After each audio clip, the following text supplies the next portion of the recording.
I'd like to call the January 18th, 2022 Village Board meeting to order. This meeting of the Sugar Grove Village Board will be held as outlined in Public Act 101-0640, which waives the Open Meetings Act requirement that a physical quorum of elected officials be present to hold a public meeting in the event of a public health disaster declaration and a determination by the village president. Governor Pritzker issued a statewide disaster declaration on January 7th, 2022, and in response, President Jennifer Conan determined that an in-person meeting is not practical or prudent at this time. I did call the meeting to order. Roll call, please, Allison. Oh, sorry, everybody. Time out. Pledge of Allegiance. Who do we have here? Golly, Jamie, will you lead us in the pledge, please?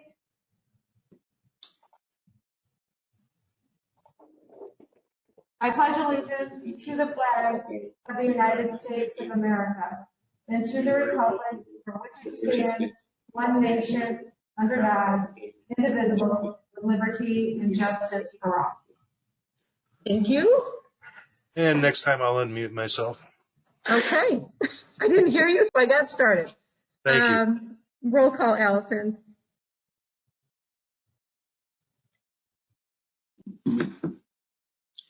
There we go. Okay. Trustee White. Here. Trustee Walter. Here. Trustee Shomas. Here. Trustee Lundy. Here. Trustee Heron. Here. Trustee Bonnie. Here. President Conan. Here. We have a quorum. Thank you, everyone. Under public hearings, we don't have anything this evening. Under appointments and presentations, we have a declaration of emergency and executive order. Can I get a motion to approve the declaration in emergency and executive order as stated in the board report? So moved. So moved. Second. I got a first. All right, I heard a first out of Trustee Heron. Who was the second? Shomas. Shomas. Oh, thank you. Roll call, please, Allison.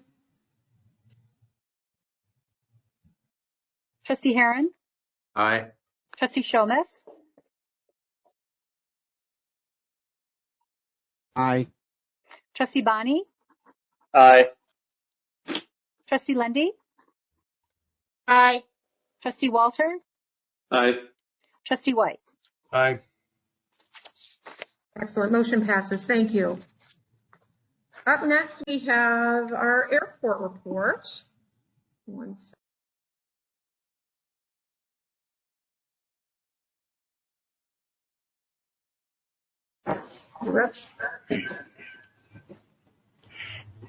At the last ice storm last week, the airport was closed down from 12 o'clock on Sunday afternoon to 1 o'clock on Monday afternoon, a little over 24 hours. They are not allowed to use salt at the runway, except at the parking lot.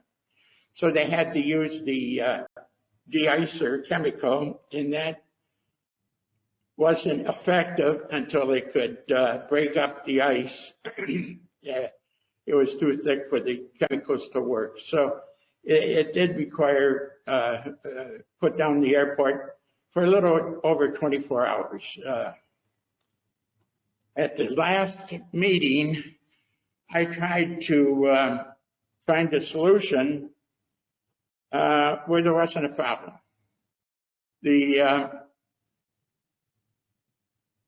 All the businesses there are doing charter service, and they're limiting the numbers to 20 people. They have planes that don't just hold 20 people, and they're satisfied with that. At this time, there's no interest in bringing in larger planes.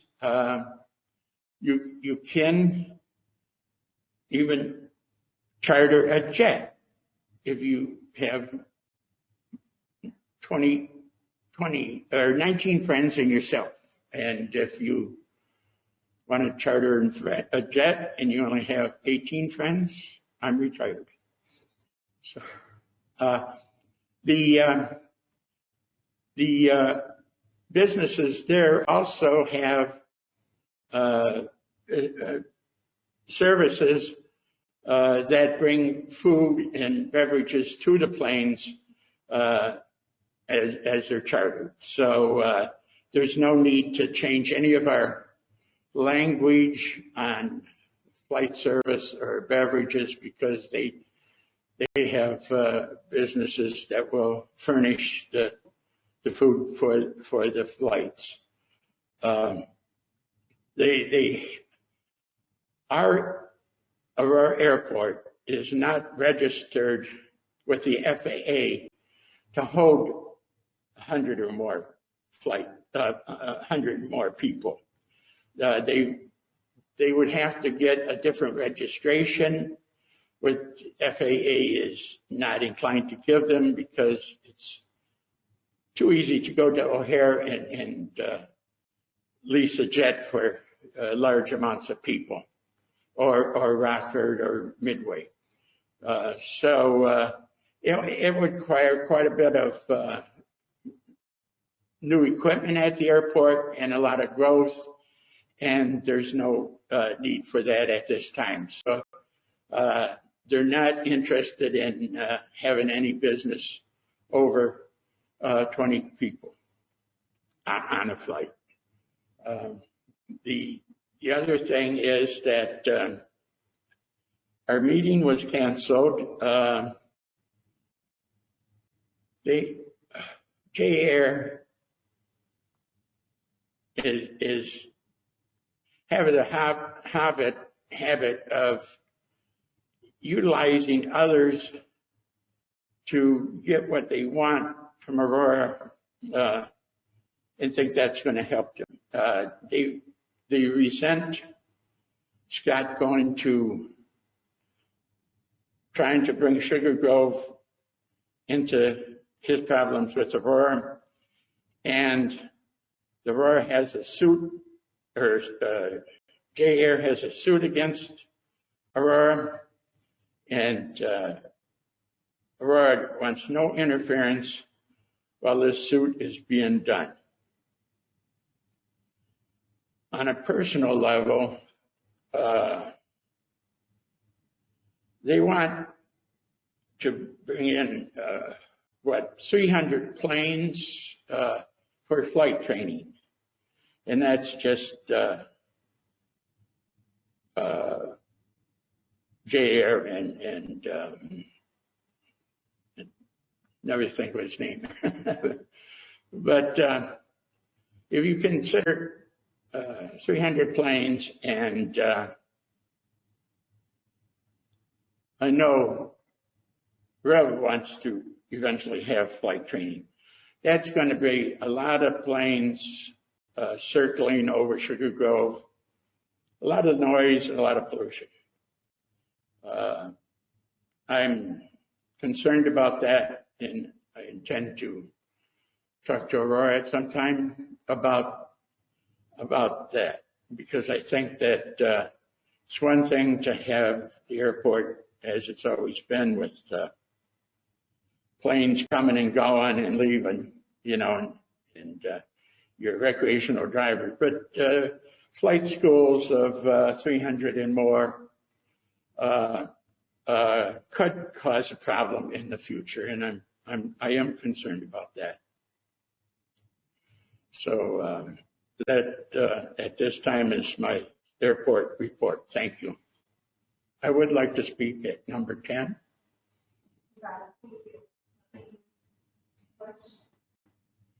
I might have an echo here for just a minute, but does anybody have any questions for Joe? Okay. Yeah, the issue noted with the ice, Joe, This just prevents the echo. and the inability to salt is, what's the details on that? Is that an issue that affects the airport every time it snows? and potentially the airport shutting down several times during the course of the winter? I'm sorry, Mike, real quick, because I have to turn my volume down when he was talking. My volume was down when you just asked your question. So. Oh, sure. I was asking about the salt, the use of salt.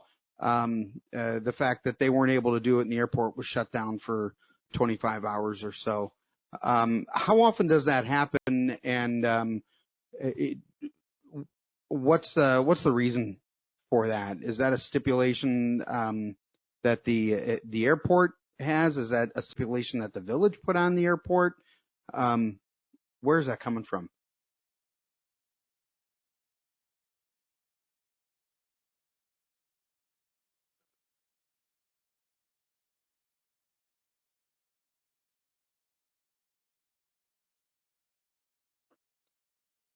I can ask the question at the next meeting too, President Conan, if there's going to be a challenge with the technology. It's certainly not urgent.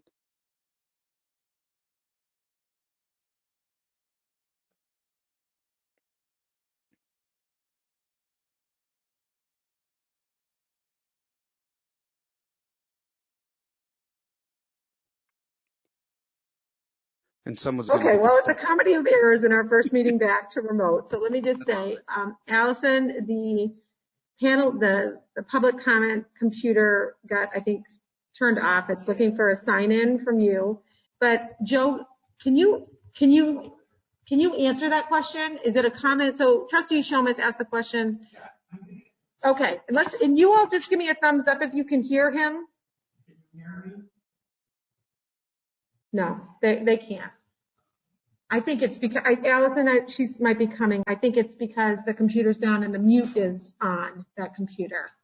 We can hold off on the question. It's not urgent. We can deal with it later. All right, we'll revisit that during trustee. We'll revisit that during trustee comments. Okay, we'll bring that back. I'll have them answer it at that time. Okay.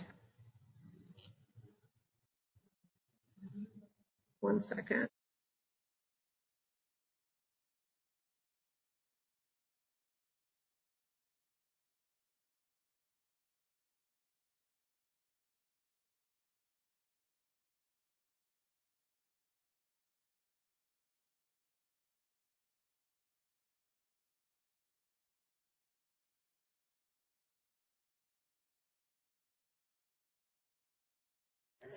Okay, so we're back to this. So it's back to a little bit of a learning curve. I apologize, everybody, and anyone that is online. But we have Joe.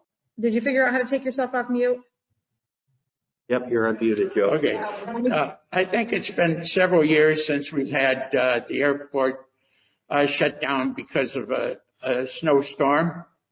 I don't recall just how many times in the last few years, or any time, but I know a couple of years ago it was shut down because of snow. This time, talking to Amy at the airport, the runways were clear, but it was the area from the hangars leading to the runways that they couldn't get on. That was built up with ice, and they were able to clear the runways, but they didn't clear the other areas for the planes to get to the runways. So they had to use some type of chisel or machinery to break up the ice before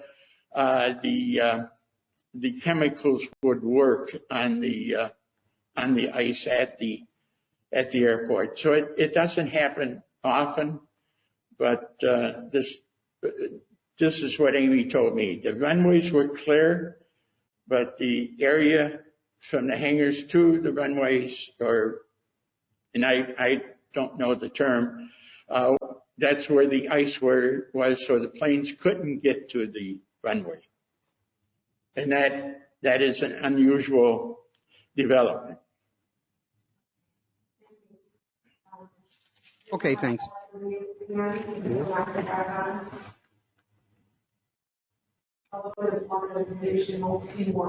Yeah. Click. Got it? Okay, I've got some assistance in the boardroom, so it's helpful. Any additional questions regarding the airport at this moment? No? Okay, hearing none, we will move on. Up next, we have public comment on items scheduled for action. So this evening, under consent agenda, we have A, approval of the minutes of the January 4th, 2022 Village Board meeting.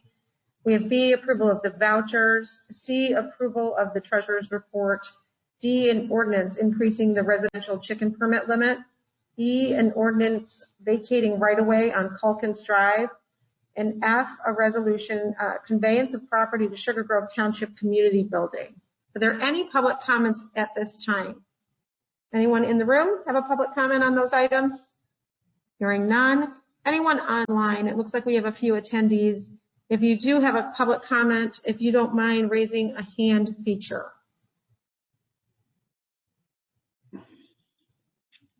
I don't see anyone raising a hand, so going once, going twice, 3 times. We will close that portion. No public comments on items scheduled for action. Are there any items that the board would like to remove from consent agenda? Okay, hearing none. Can I get a motion to approve? Wait. I'm sorry. Yeah, no, I do want to discuss the vacating of right of way. Okay. Vacate item E. Okay, is that up? Can I get a motion to approve the consent agenda items A, B, C, D, and F as previously stated? So moved. Second. I got a first out of trustee White and a second out of trustee Shomes. Roll call, please, Allison. Trustee White, Aye. trustee Shomes, Aye. trustee Walter, Aye. trustee Heron, Aye. trustee Bonnie, Aye. trustee Lindy.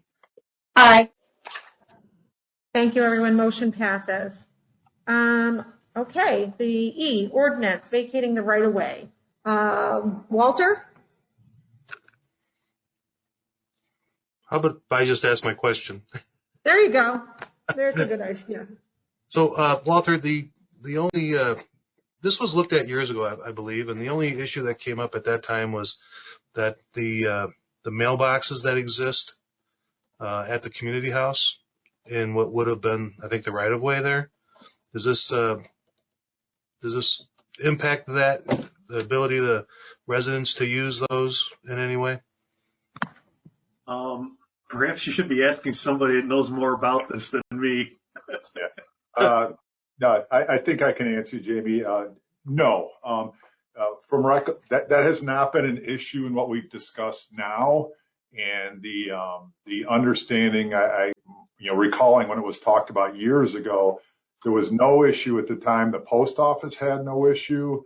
It was the representatives of the community house had a desire to have the mailboxes relocated, and to which the village's response, well, the village really has no role in that. If that's something they want to pursue, they could do that independent of the village. And to my knowledge, that they never pursued it, and I haven't heard that brought up for several years. But the one, I don't believe has anything legally to do with the other. It was just a preference or desire of in the past by the community house. I just want to make sure that this doesn't prevent the mail from still being delivered to the boxes that are going to now be on the community house property.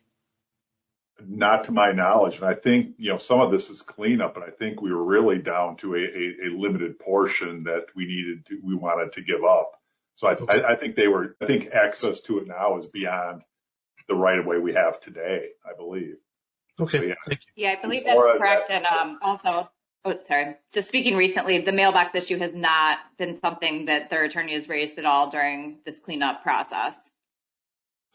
Yeah, I'm not asking from a legal standpoint, just a functional standpoint for residents to be able to still access that without the community house being able to say no. Okay. Okay. All right. I'd So move to now, approve it. yep, you motion to approve, Jamie? please. Item E. Yes. I got a first out of trustee White. Can I get a second, please? Second. Second. Roll call, please, Allison. Trustee White, Aye. trustee Heron, Aye. trustee Lindy, Aye. trustee Walter, Aye. trustee Bonnie, Aye. trustee Shomas. Aye. Thank you. Motion passes. Under general business this evening, we don't have any items on the agenda. Item 10, public comment. Public comment on anything you wish to discuss, but as well under discussion this evening, we have item A, a refuse contract, B, a zoning amendment, data center district, C, a video gaming terminal fee, and D, a liquor license fees and classification. Mr. Wolf has a public comment.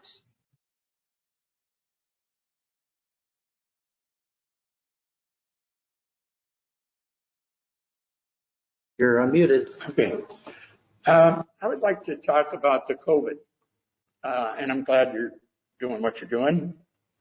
This is not going to go away. People are going into the hospital. People are dying. People are long-term. It's a serious illness or virus that we haven't seen before, and it's not going to go away. It's changing. They predict the other next change may be easier, lighter, but then they think maybe it'll be more severe. So it's not going to go away. For the health of everyone in the community, I would hope that everyone would be willing to get a COVID shot and care about your neighbors. Because sometimes, we think about our personal rights, and that's fine. But sometimes you have to say, is my personal right worth someone else getting COVID? This has upset me. Probably something I shouldn't be saying, but I'm saying it because, and I have relation that won't do it. So, but it's a terrible thing. I just wish everybody would care about each other. Thank you very much. Thank you, Joe. Do you mind muting yourself there? Thank you. Any other public comment in the room? Nothing else? Okay. From what I can tell, we don't even have attendees online anymore. So unless Jeremy has a public comment he'd like to address.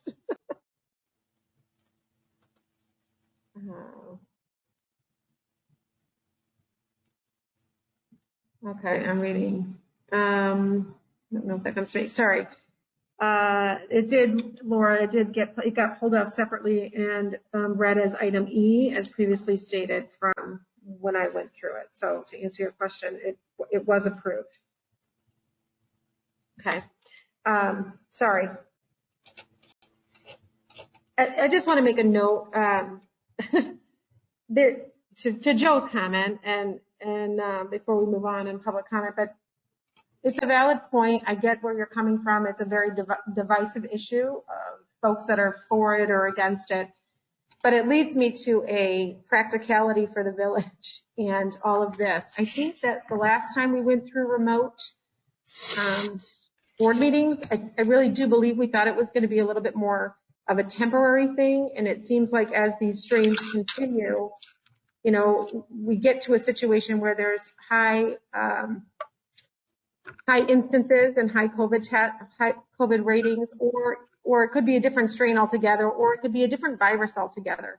And I just think the responsibility of the board needs to be to figure out, as much as I was opposed to doing improvements in this room, I think that knowing that we want to turn this over to the police department and them having the ability to have a system that works for all of us so that we can have functioning meetings. If it, I don't know what the landscape looks like, and this will, like I said, will likely be our new normal from seasonally during the winter, but I think that if there's an inexpensive way to get an approved, upgraded audio system, that might be helpful for this, so we don't have the juggling back and forth, and maybe it becomes a little bit more streamlined. So I don't know if anybody has any comments on that, but you can address it later if you do.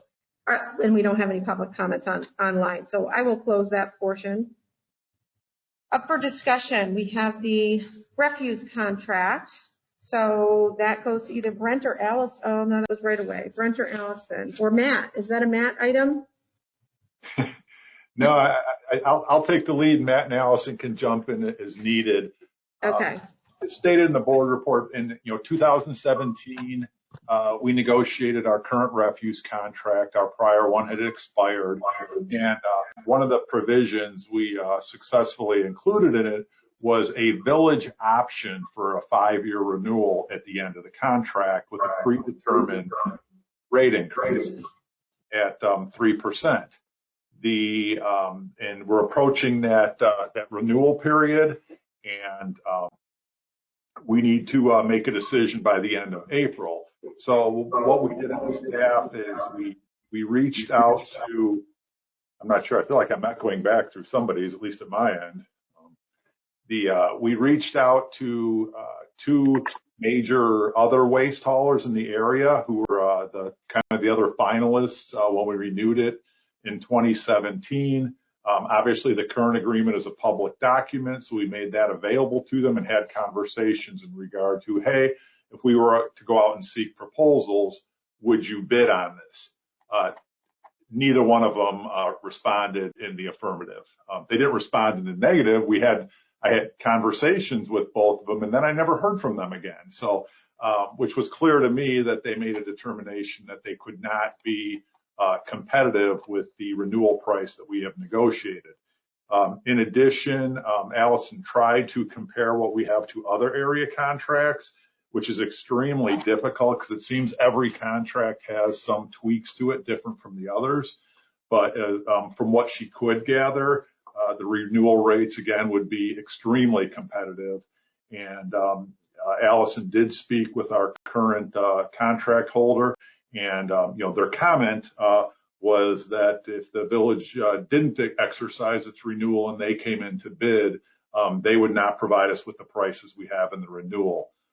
You might take that cynically, but based on the conversations with the other 2 haulers and what we've seen in the marketplace, we have no reason to think that going out to requesting proposals would be productive. It would essentially just be spending a fair amount of time for no reason. From the staff's perspective, our current refuse hauler does an excellent job. We do not get very many complaints, very few. They do what they're supposed to. And the other thing to keep in mind is that when you switch, it is a significant inconvenience for a lot of people because that's a change out of all toters throughout the village. And so we would not recommend that lightly. We would only recommend that if A, there were problems with our current hauler, which there's not, or B, there was a cost savings, and it would have to be something quote significant, how you want to define it. So long story short, we're recommending that we renew with our current waste hauler for an additional 5-year period. And I believe I'd have to double check with Laura unless she knows. I would think that's something in either case we would put on the next agenda for board approval. Unless Laura says we just need consent tonight, if that's what the board wants to do. Laura? Sorry, I couldn't find the unmute. No, I would suggest putting it on the next agenda. Thank you. Are there any questions on behalf of the board? I just have one comment on it, just so to give the board some context. Back in 2017, when we had waste management prior to this contract, we were paying $22.15. And if you can see, after 10 years, we don't even get to that number with them. So just the kind of context of what we used to pay versus this now. Thank you for that. That does make a difference. Okay, hearing nothing out of the board, if you can move this to consent for the next meeting. Okay, thank you. Thank you. Up next, we have the zoning amendment data center district. Walter.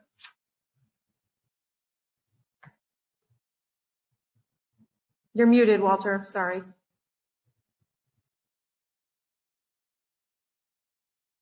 You'd think after 18 months I'd have figured this out by now. We're bringing this to the board for discussion because since we put together the draft zoning district and following the Planning Commission's public hearing more than a year ago, we've continued doing some research on data centers and some of the adverse impacts that they can create. Frankly, we have some concerns about our original approach to making them a by right use in the zoning district. The concerns are namely water consumption and the noise that they create. They're not benign users or entities out there. They do have some impacts on the surrounding area. So what we're suggesting is, we would still have a zoning district exclusively for data centers, but we might look at differentiating between small and large data center users. One way to do that is with the amount of water they consume. And we don't have any recommendation what that threshold is going to be, but that's the direction that the staff is leaning towards. And the other is the issue of noise.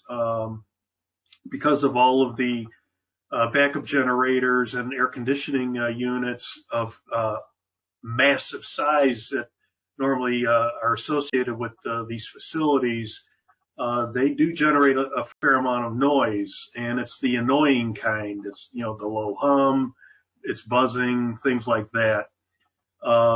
So we continue looking at that and trying to figure out how we can come up with some way to mitigate that, or if not, figure out what the threshold for that ought to be.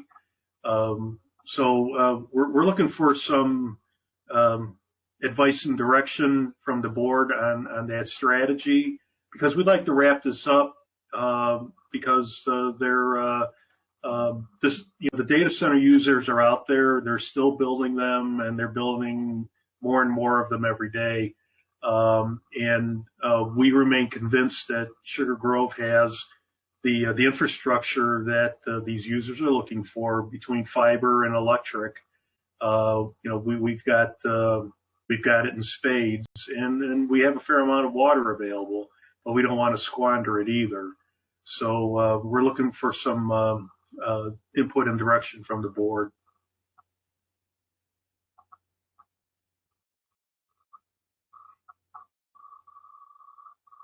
I left you speechless.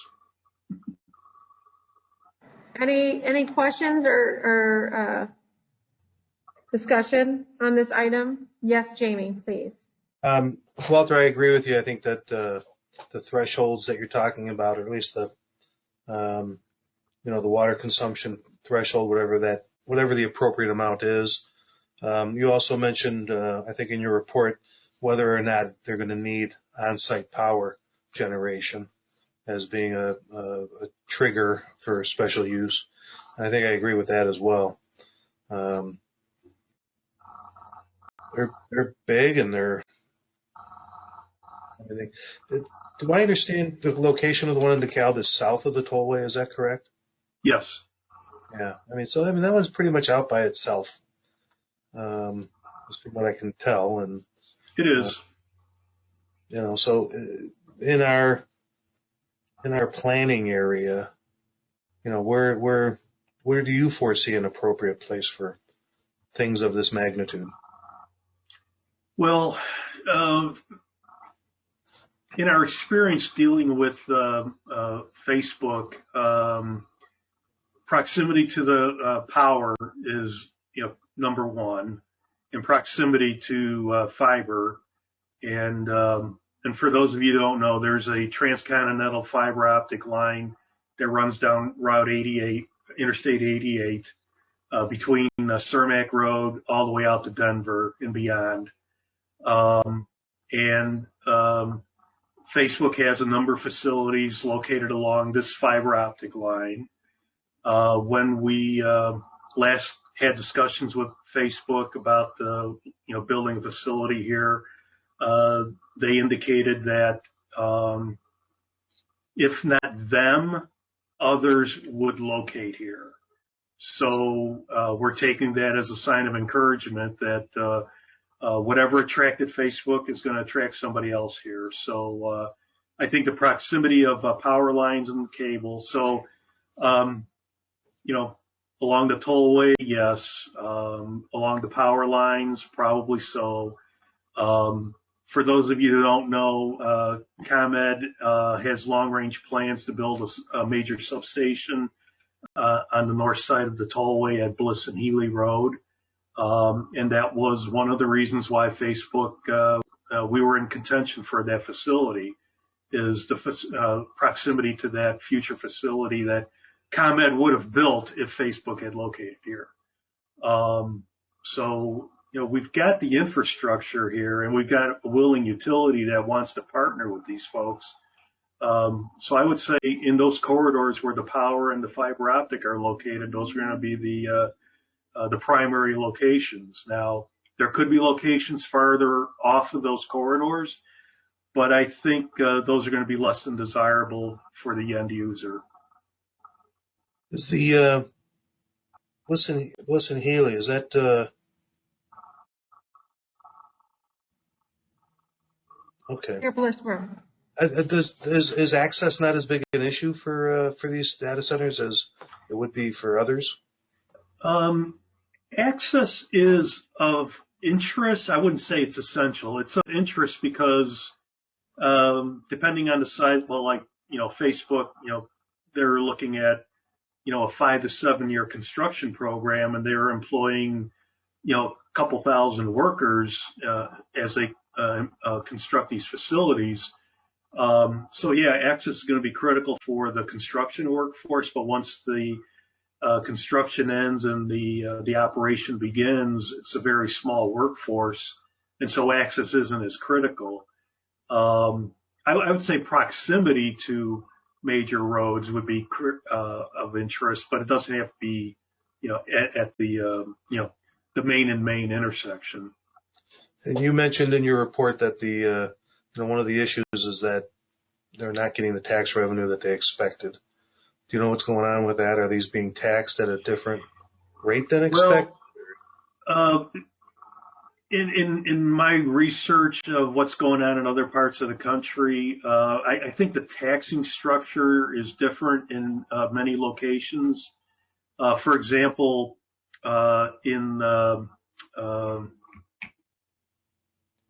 I forgot what they call it, but where all the data centers are located outside of Washington, D.C., around Dulles Airport, apparently the state allows communities there to have a special tax for data centers. However that is computed, I can't explain, but the tax revenue that all those jurisdictions were hoping to collect isn't as great as they expected. I don't know all the specifics on what they do differently in the Commonwealth of Virginia, but from what I've read about data center development in other states, the property tax generated by these facilities is considerable. And where the state steps in is with the sales tax on the equipment that goes into these facilities. Every server, comes at a cost, and there's a a sales tax that's applied to that, and that's where the state benefits. What about the utility tax? Yes, utility tax also is very lucrative for a lot of jurisdictions. Any other board members have a comment or a question on this? Hey, Walter, there is a major north-south feeder off of that main data branch that's running up I-88. To my knowledge, that runs up and down Route 47, correct? Yeah, there is one out there. We're aware of it because it goes through town, but nobody talks about who owns it. Well, one of the other things that we've learned throughout this process is the data center companies and the fiber optic companies are very secretive about the location of their critical facilities. Yes. And we can only report on what we know, and I don't know that we have a complete picture of the fiber line that goes up and down Route 47. We know there's something there. We know it's big. We don't know who owns it, who operates it, or for that matter, if it's even being used. There's speculation that it's dark fiber. Okay. Excess capacity that was built in hasn't been picked up yet. I say that because maybe the opportunities outside of that initial area, north or south, might end up coming up. That being said, though, to echo Jamie's comments, I would think, if you wanted to talk about water consumption for these places, when it gets to that point, I would think that their water usage would be applicable to a similarly sized major manufacturing operation. I know there's a lot of processed water that's used just, in the function of their businesses and operations. But the wastewater of these data centers is something that is generally, you don't have to worry about it as much. It's not necessarily contaminated, depending on if there's an internal leak in the cooling system, whatever the case may be. But I think if you're looking for kind of a baseline as far as whether or not there would be more or less water than a typical situation, I think that might be a threshold there to continue to consider moving forward. The other thing I want to echo, and it's evident by the images that Walter's provided, is that these things can vary considerably in size. Absolutely, not everyone needs to have an electrical substation, a natural gas-fired substation that's going to make a whole lot of noise when that thing fires up at different points in time. A lot of these things throughout the country are dropped in unused manufacturing space, which I know we don't have any within the village, but in that way they're already utilizing other facilities and just putting IT racks in these things. All that being said, I think it's something per your recommendation here in this is that we should consider designating areas where it makes sense to put one there, maybe in the strategic plan or whatever the case may be, and then determine the specific usage on a case-by-case basis, depending on the size of what's being proposed there.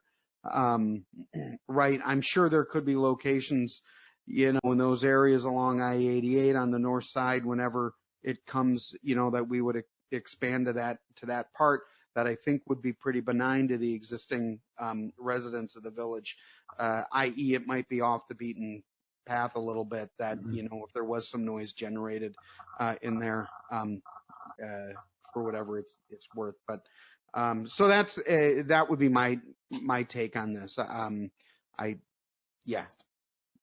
just want to add one thing, and just so I have an understanding, Walter, of this in our board packet this evening, it is my understanding that we have talked about creating a specific data center zoning district so that an end user, once this is crafted, can come in, fall into those parameters, and then get a permit if that zoning classification applies where they're looking to put it. I want to understand that what you're trying to get out of the board this evening is direction on the data center zoning district specifically, and what those parameters might need to be, what we might have to have in place in order to make a district so clear that you could just come in and get a permit if, like I said, the zoning applied to you. That is my understanding of what you're looking for this evening. And I don't know, after I read this, I don't know if that's possible. I don't know that you can truly craft it. And I'm all on board of having a data center zoning district and making things more accessible for an end user to come in and get that. And so I get where we've talked about this in the past, just knowing that there's so many unknowns, and how, if you were to craft this today with all the things that the board is concerned about, it would be so limiting that I don't know that it would make sense to go through the exercise. So I'm curious what staff thinks about what I just said and what the other board members have to say. Well, yes, you're absolutely right. We can make the regulations so complex that we turn off the end user. But I think what we're attempting to do here is we're trying to find where that line should be drawn, where we can say, all right, if you fall below this threshold, you're permitted by right. But if you're over this threshold, we're going to take a closer look at what you want to do. And we want to make sure everything works. And we want to make sure you're not going to adversely impact not only the neighbors, but our water system. That's essentially what we're looking for. I don't want to interrupt you, but obviously one of the biggest issues is water. And we're in the midst of a water study. So, Michelle, and the need essentially for an additional well on the north side of the village and what that would produce. Those are all unknowns onto what we could craft. I mean, I guess you would do it based on today. And if you did it based on today and what our water capacity is today, that alone might be too restrictive. I don't know. And we talked about where do we want our water to go? Where are we going to allocate that amount of water that we have, and making those decisions? I would hate to put it all into one bucket right now and hope and pray that it works out. Yeah, a couple of comments, if I may. Yes, the idea is that we create a data center district where a certain level is permitted, and the other part of that would be within other zoning districts, say, one of the industrial district, that there also may be data center districts, both permitted and special. So what we're trying to get a handle on tonight is just what you said. What are some of the major concerns that would be the differentiation between permitted and special? And just out of context, and Walter or Tony or Michelle, anybody can tell me if I'm too off track. You got to remember that the project that we were in contention in was massive. And they were talking about the amount of what they were, interesting thing is what they were telling us they needed was, I believe it was the equivalent of, was it the current population of Sugar Grove, or was it some multiple? I'm trying to remember, of water. And that's, that's a massive amount of water. The flip side of that, though, is what they ultimately agreed to in their location they selected was considerably less than that. So we're not exactly sure why that was part of the discussions, but the, part of that though is that, the idea would be, it was going to be multiple new wells, and treatment would have to be constructed to do that. And the concern wasn't from their side the ability to pay for that infrastructure and put it in place. The concern on that was from our side, more of from an environmental perspective. Is that an appropriate use for that amount of water? At least what they were asking us or telling us they needed, not what they ultimately agreed to. So again, we don't know what the threshold is, but we do believe there is at some point that it's probably, reasonable to say you can pull, whether it's X amount of gallons a day or however we measure that, that's okay, that we think the aquifers can, support that. And on the wastewater side as well, when they were talking to us, about 50% of the water would have been evaporated, but the other 50% would have went into the wastewater stream, which again has got to get all the way down to Fox Metro. Whether agreed that it's really not contaminated, it's just the pure volume of it going into the system that has to be accommodated. So those would be two things that we would think may be logical to say there's a point where you can't get larger than that. Part of it, though, too, is that the comment. In Illinois, anyway, at the time we were doing this, based on what was proposed, it was a significant property tax, increment that was going to be produced into the millions of dollars a year, where they were actually proposing a cap on that in an agreement where essentially a fee in lieu of taxes or something like that was at least being thrown out there. And that is part of the attraction of it, that it can be a very significant source of revenue if done right, with very, hopefully minimal impact on the community. So yeah, I think the idea is that, and I think part of it, at the end of the day, we believe the reason that the discussions with us ended was purely the process, in that they did not want to go through an unknown approval process and potentially be turned down. And so they chose a different community where that path was essentially certain that they would get approval from a zoning perspective.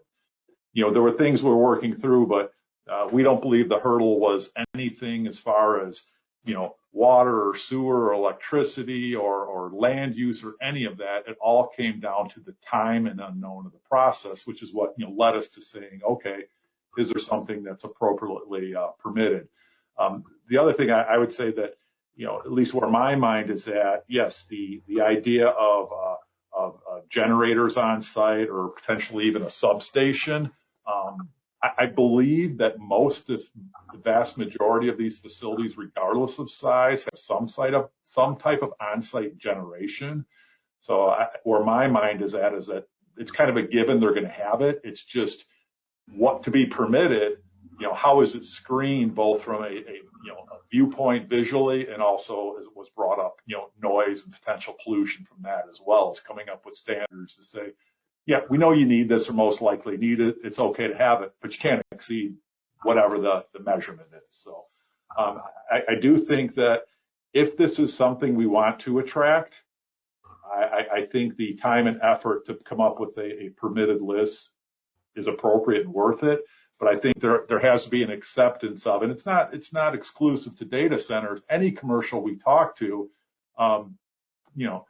we know it all the time. It's always that continuum between, flexibility, on their end, and village certainty about exactly what we're going to get. And if this is considered to be a desired use for the community, I think it's more appropriate to have less certainty up front.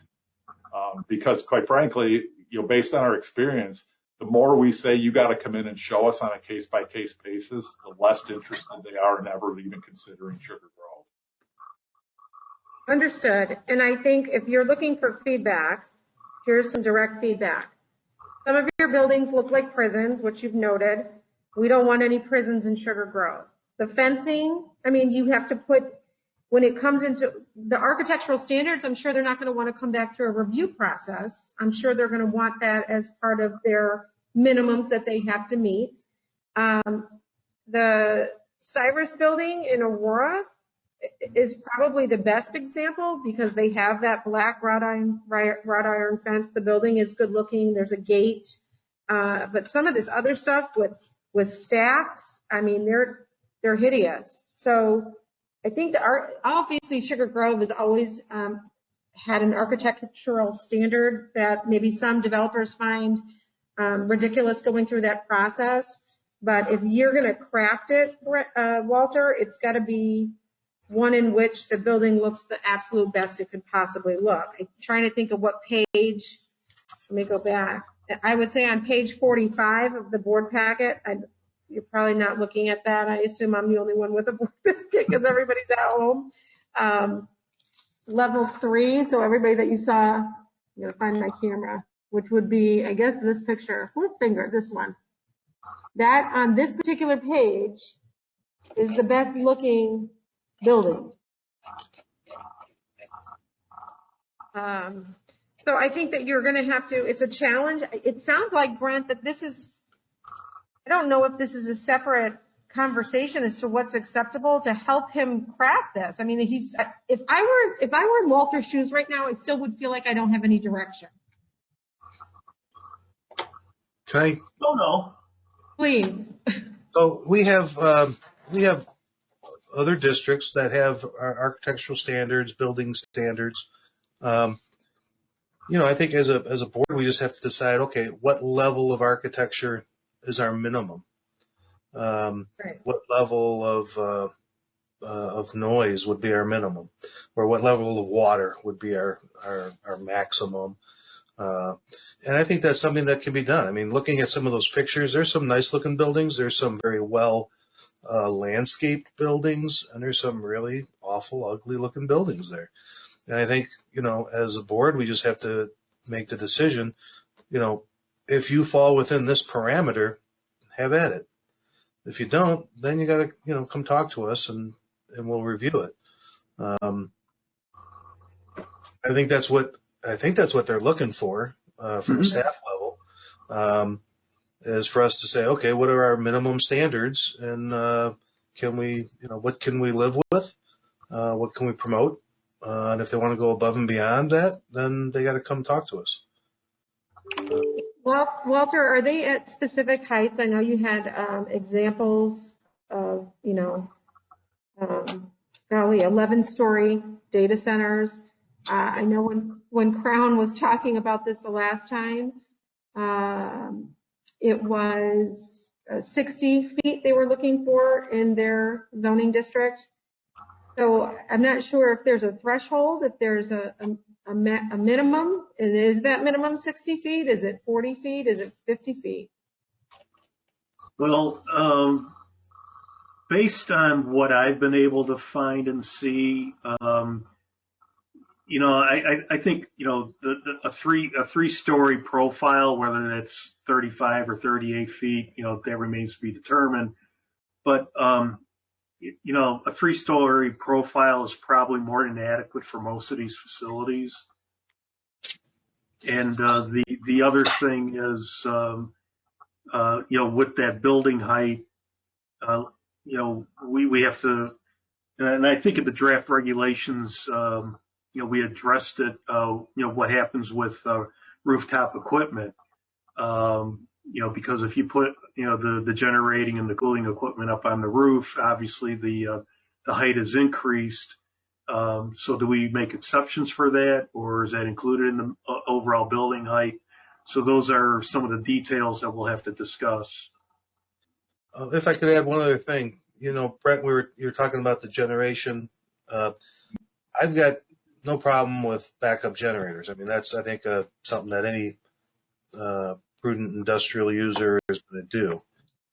The thing that I'm more concerned with is primary power generation.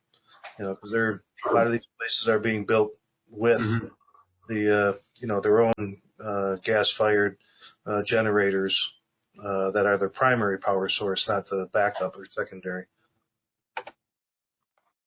Yeah, got it.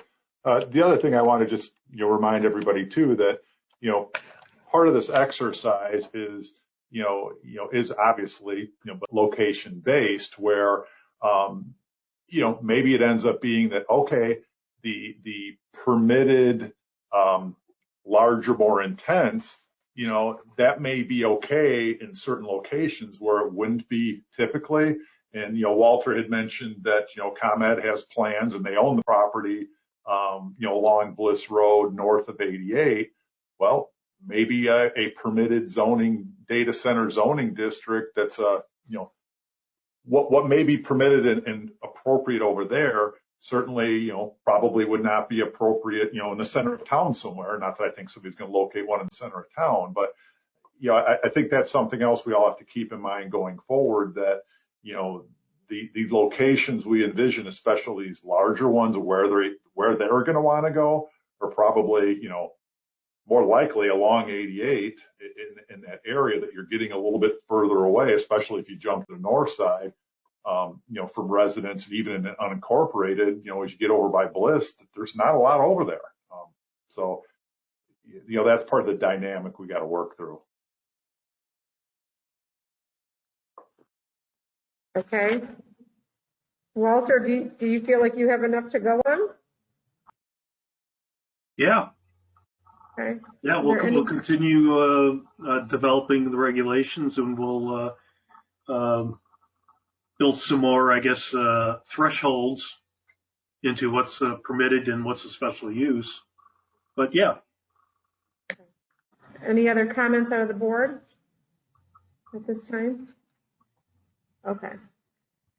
Thank you, Walter. We look forward to any revisions that you are able to bring back to us. Okay. All right, up next, we have video gaming terminal fees. Matt.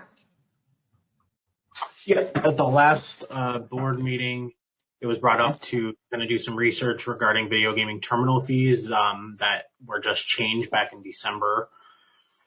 So in the past, they were $25 per terminal.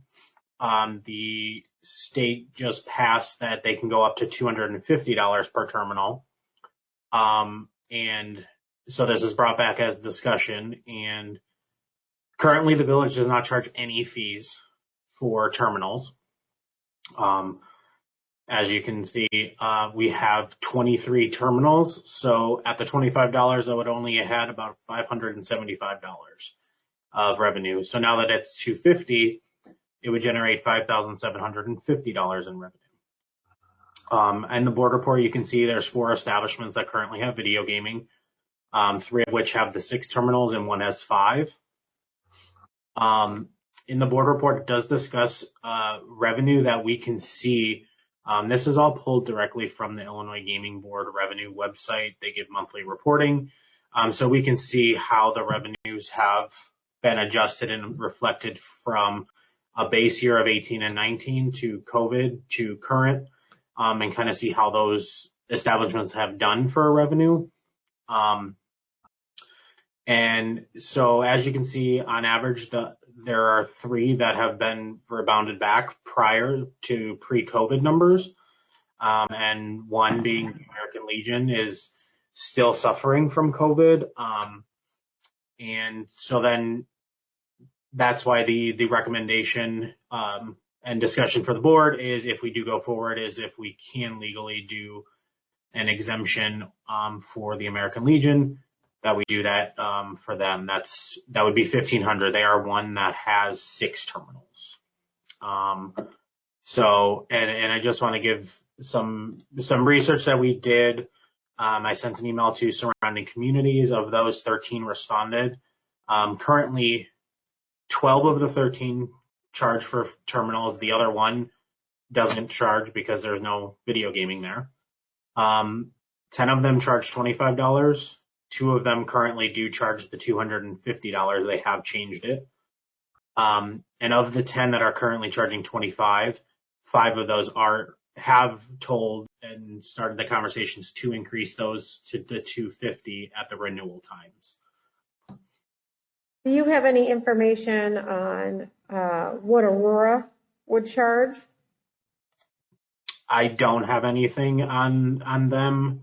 I did try to kind of keep similar communities because Aurora is a home rule. They have a lot larger area that they can go. So one of the items that I did get back, which is from Batavia, they do charge a $1,500 annual location permit fee. But other than that, there were only one community. I'm just reading my thing. There's actually 2 communities that do have standalone codes for video gaming cafe. The rest are just part of their normal liquor licenses. So I did try to keep the research within a non-home rule community because that kind of keeps it in line with what we are able to do. Totally understood. Just as a reference point as to, we touch a border with a large city, and granted, we don't fall under the same rules, but at the same time, if someone's on the border of Sugar Grove and that establishment is charging $1,500 versus having a business in Sugar Grove, and right now we're not charging anything, and you're in such close proximity to each other and you're pulling a lot of the same people, I would think I would want one in Sugar Grove, right?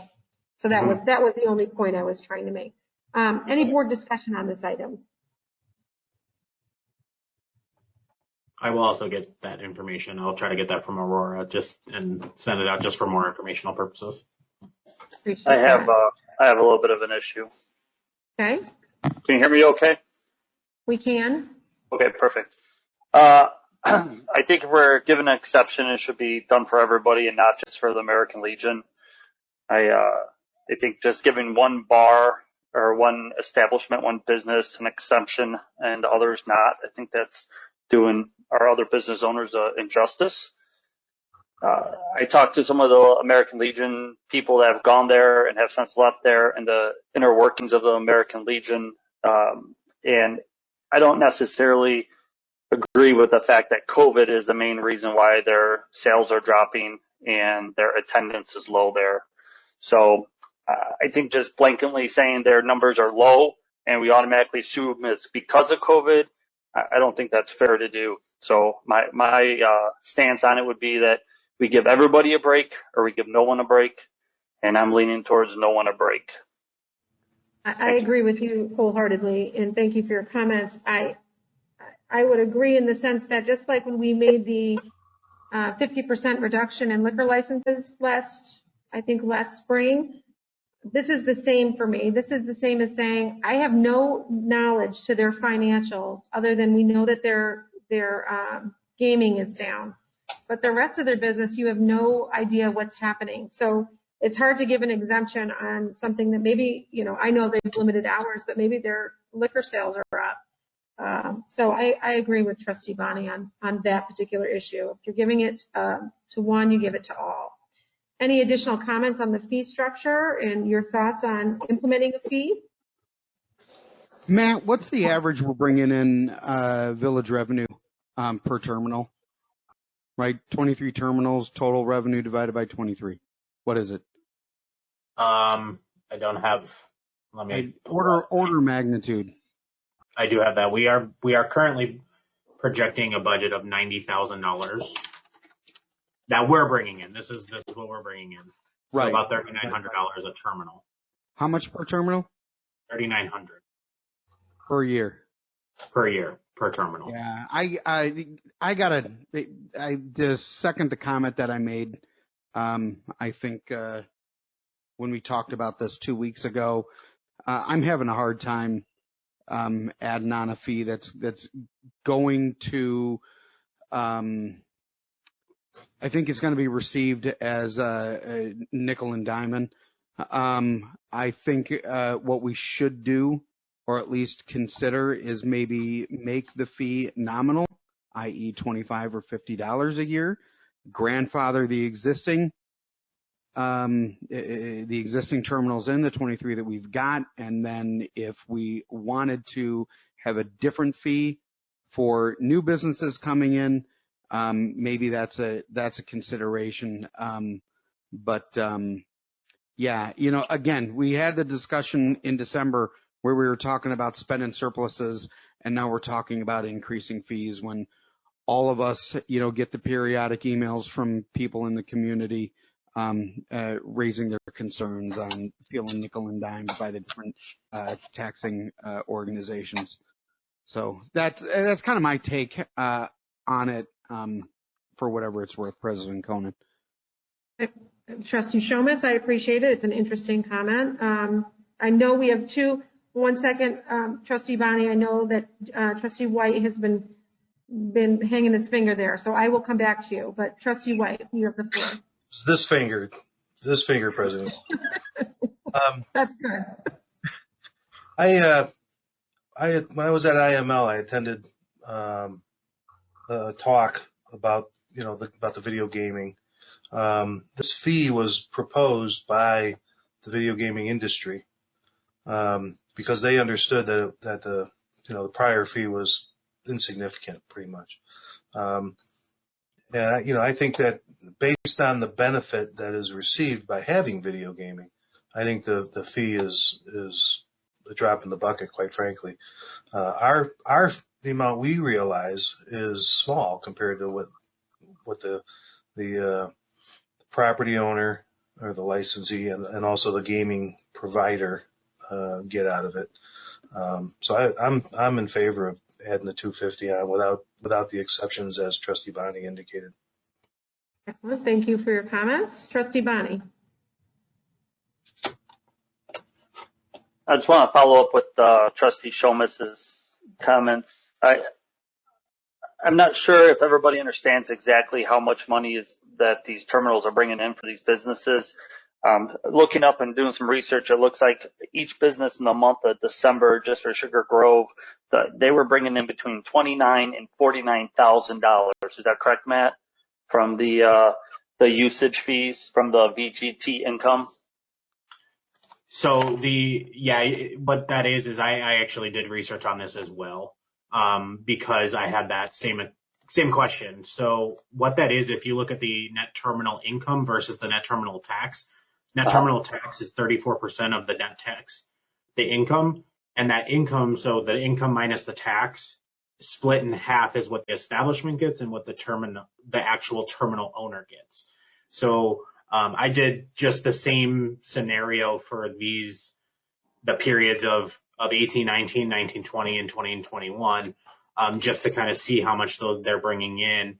And the terminals within the village are bringing in on an annual basis anywhere from 54,600 all the way up to 219,000, just for having them in the actual establishment.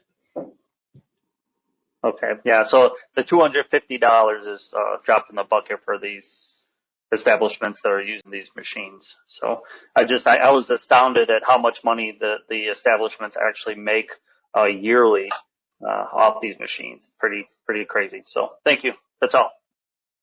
Thank you. Are there any other board comments? No, I'm just astounded that people are spending that much money on these things.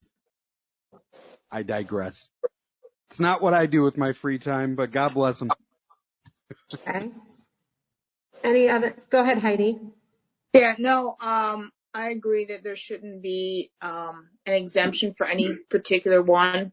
And I think it is kind of a drop in the bucket, like they were saying, the 250, when you look at the big picture of how much they're all getting. So. Okay. And I echo that. Same. Okay. Samesies. I'm sorry, Trustee Heron, please. Same. Okay, same. And I tend to agree. I think this is similar to, our liquor licenses. We have a fee every year to have our liquor license. I don't see how this is much different having gaming machines. I totally respect what you're saying, Trustee Shomas, regarding the fact that these businesses would be incurring a fee versus, understanding that fee if you're opening a new business. So I totally understand that. But at the same time, as we're approaching our budget review and Matt is going through that and all department heads have put their numbers in, as much as we know we have some new revenue this year, we also have new expenses, and it's always going up and never going down. And I just see that, it's $6,000 and next year we have more machines. We have another facility open with 6, it's roughly 6. I think it was 5750. You're adding another $1,500 to that. And for what they're capturing in revenue, they might feel nickel and dime, but they're really not going to feel it too much in their pocketbook. So it's more important to the village to implement the fee, in my opinion. So yes, Trustee Heron.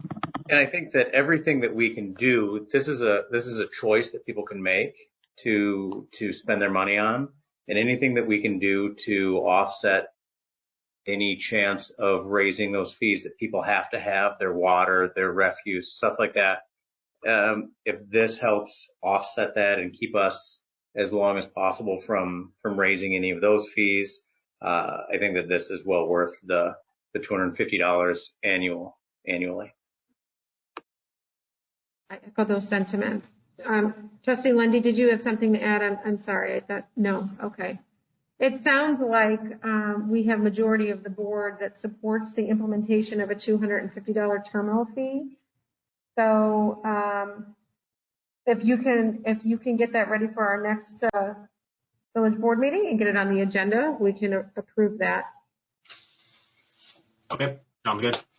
Thank you all for the discussion. I think it was done well received, and a lot of valid points were brought up. Moving on to our last discussion item this evening, which is our liquor license fees and classifications. This is a Brent item. Yes, Allison did most of the research and work on it, so I don't want to take the credit, but I'll talk because I just like to talk, as you all know. But a few things. One, she did extensive surveying of other communities, and as you can see in her report, kind of fees are all over the place, and it's difficult to necessarily determine the basis for the fees. It's difficult to determine the basis for them in Sugar Grove, other than they started years ago and have been probably slowly increased. But overall, we think the current fees in Sugar Grove generally are in line with a lot of neighboring communities. So at the staff level, we didn't see any need to change our current fees. Separate from that, part of the discussion was the village has been approached over the years about two, I guess I call them new classifications of liquor licenses. One of them being a pour license, POUR, to have video gaming at fuel stations that do not qualify as a truck stop by acreage and diesel fuel sales. And the village has been approached a few times in the past by the existing station across street that doesn't have video gaming based on their current, acreage and sales. And in the past, the village has said no to that request. It's been many years, I think, since they've been in here.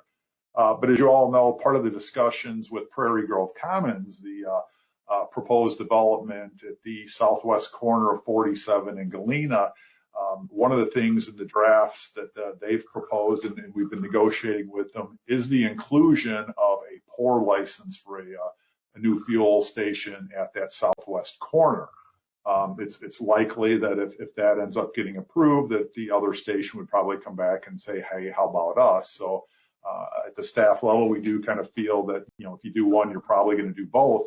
And as we've researched this, what we've essentially found from various examples of what we would recommend is that the purpose of this license would be to facilitate the video gaming, not a place where the purpose isn't so people would go there and socially consume alcohol like they may at a restaurant or a bar or something. So working off what we've seen in other communities, the concept we would have is that if that license is created, it's limited to beer only, 5% alcohol, and 1 per hour. I think we had in there, and 2 per 24 hours.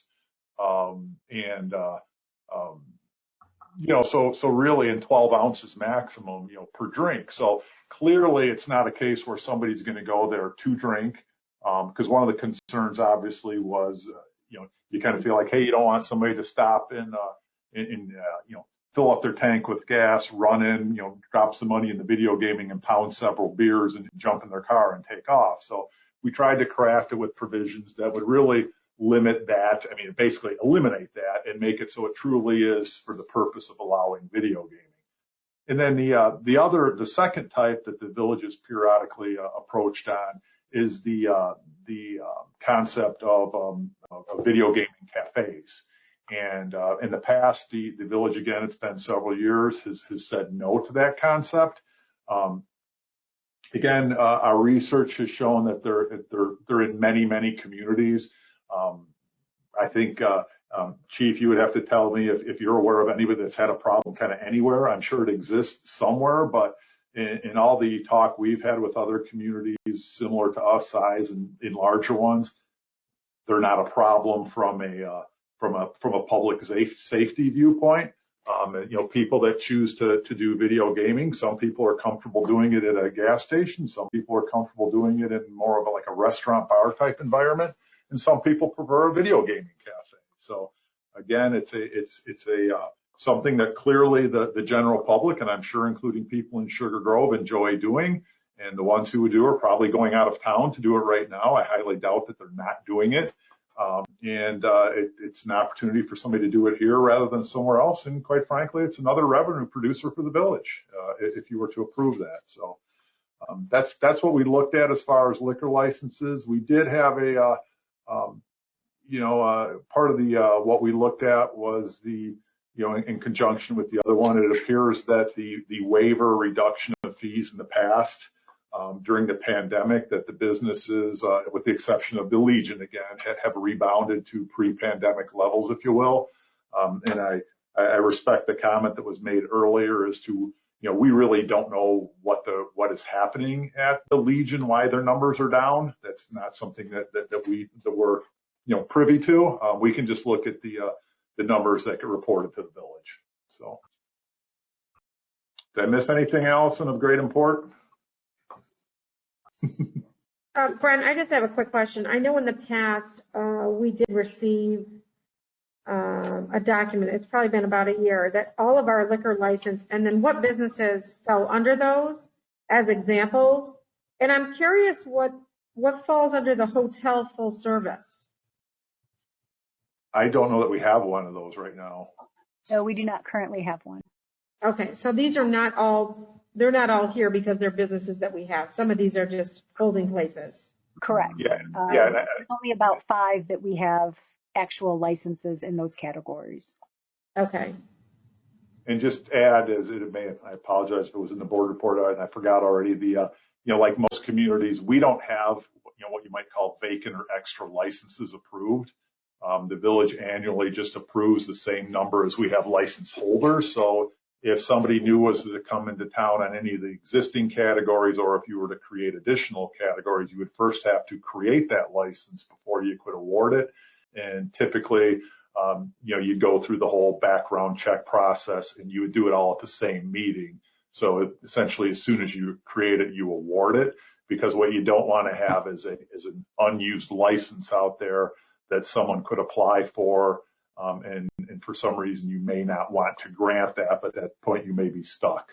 So so we do have all these categories, but we do not have licenses in all of those. Okay, and just so we have packaged liquor 7, we have club 1, we have restaurant 2, golf course 1, restaurant tavern 1, and private country club 1, and then we have 2 tasting permits. So most of our classifications we do not have any liquor licenses in those. Are we looking to do a pour license? And this I realize is because of the Casey's, but it was my understanding that, do they need 2 licenses there? And they're looking to have us craft 1 license that works for them?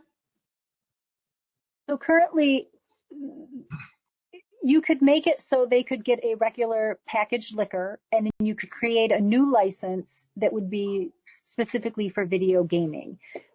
What we've recommended is that you make 1 license category for us that is packaged liquor / video gaming, or I think we've called it convenience store. And that way they only have to apply for 1 application from us. We only have to deal with 1 set of paperwork. They only have to deal with 1 set of paperwork. So it just kind of streamlines it on both ends, that you would get that combined so that it's not 2 licenses. Yeah, I think in the back and forth between Allison and I working on this board report, it may be a little unclear there, but yeah, their request was to do a combined one. That makes it more efficient. Quite frankly, I think less expensive for them at the state level. I think from our viewpoint, a combined one probably is a little bit easier, but not significant.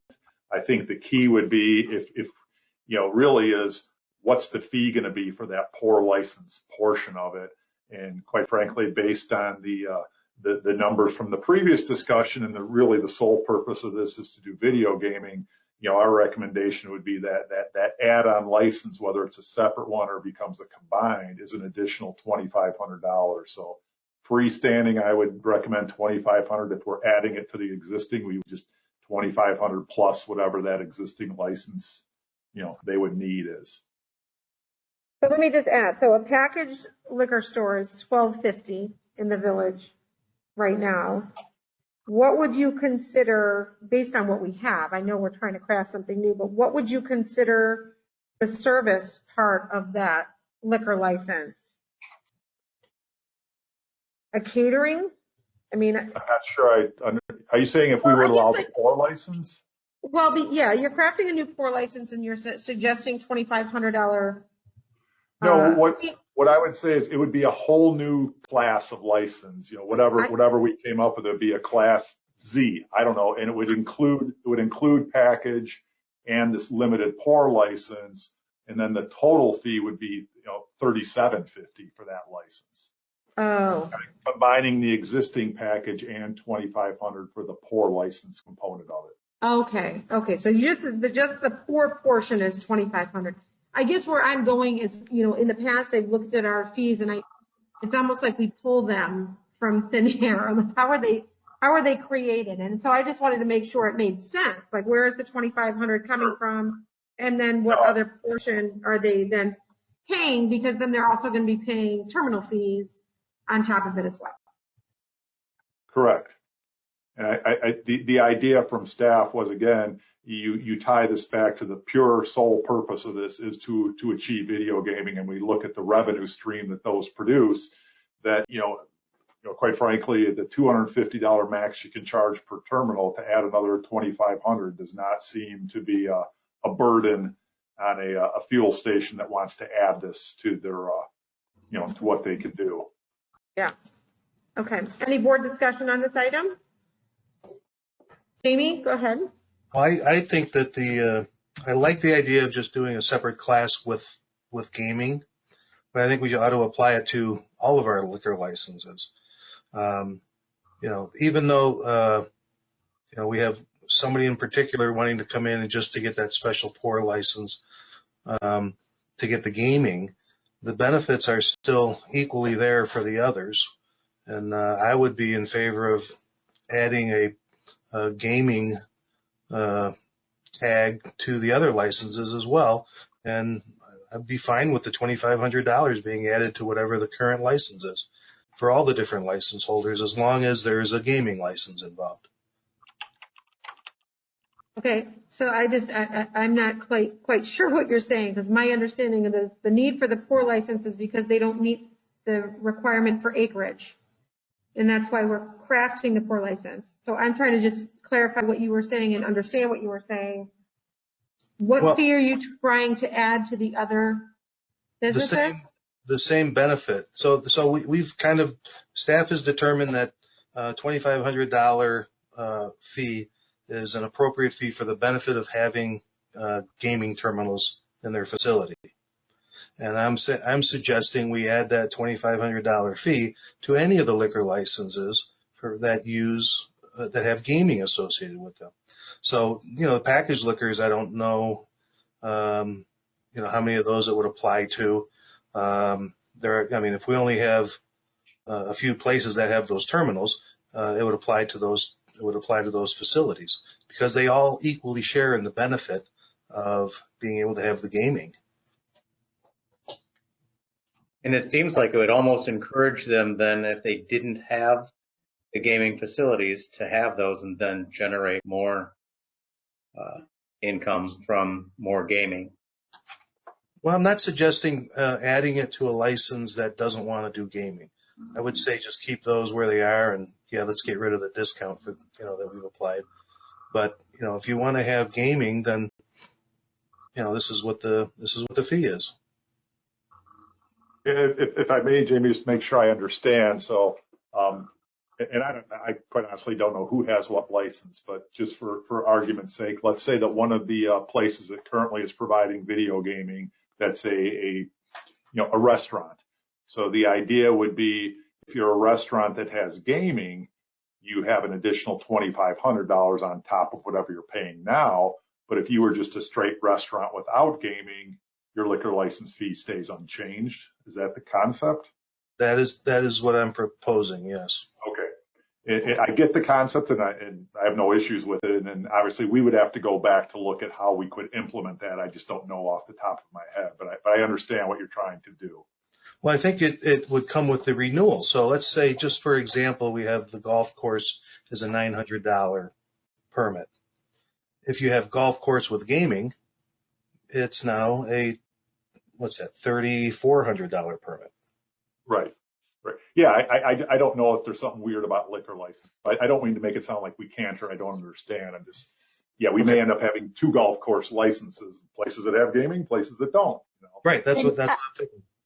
I think Laura's going to jump in here. Yeah, but I think because they already meet the requirement, I don't think that we can change our liquor license to add another level there. They already meet the state requirement. Am I right on that, Laura?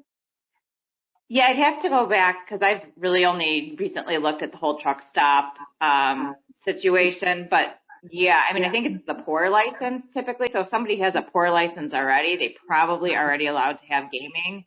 However, I do know at renewal time, there's communities that have structured like a restaurant that has a pour license still has to have X amount of sales derived from food and X amount of sales derived from liquor or gaming or whatever. So like, I know there's ways that you can play around with that as far as somebody that would ordinarily have a pour license, but if they already have that right, you couldn't do it mid-cycle. It would have to be on a new cycle.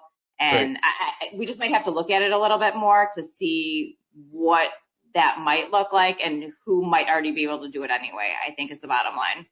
Yeah, no, I was thinking of this from a new cycle standpoint, not midfield, but I think from what I'm told or what I read in the report, we're coming up, what is it, May 1st is the new license period. And we can, I mean, I'd be in favor of starting it at that point, not midstream though. I don't want to add something to what somebody already has. Yeah, we can certainly look, and I'd have to refresh myself on what that nuance is with the people that already have the pour licenses. Because with that, we're talking about, based on what the numbers that you've talked about, we're talking about over, about $20,000 in extra revenue every year.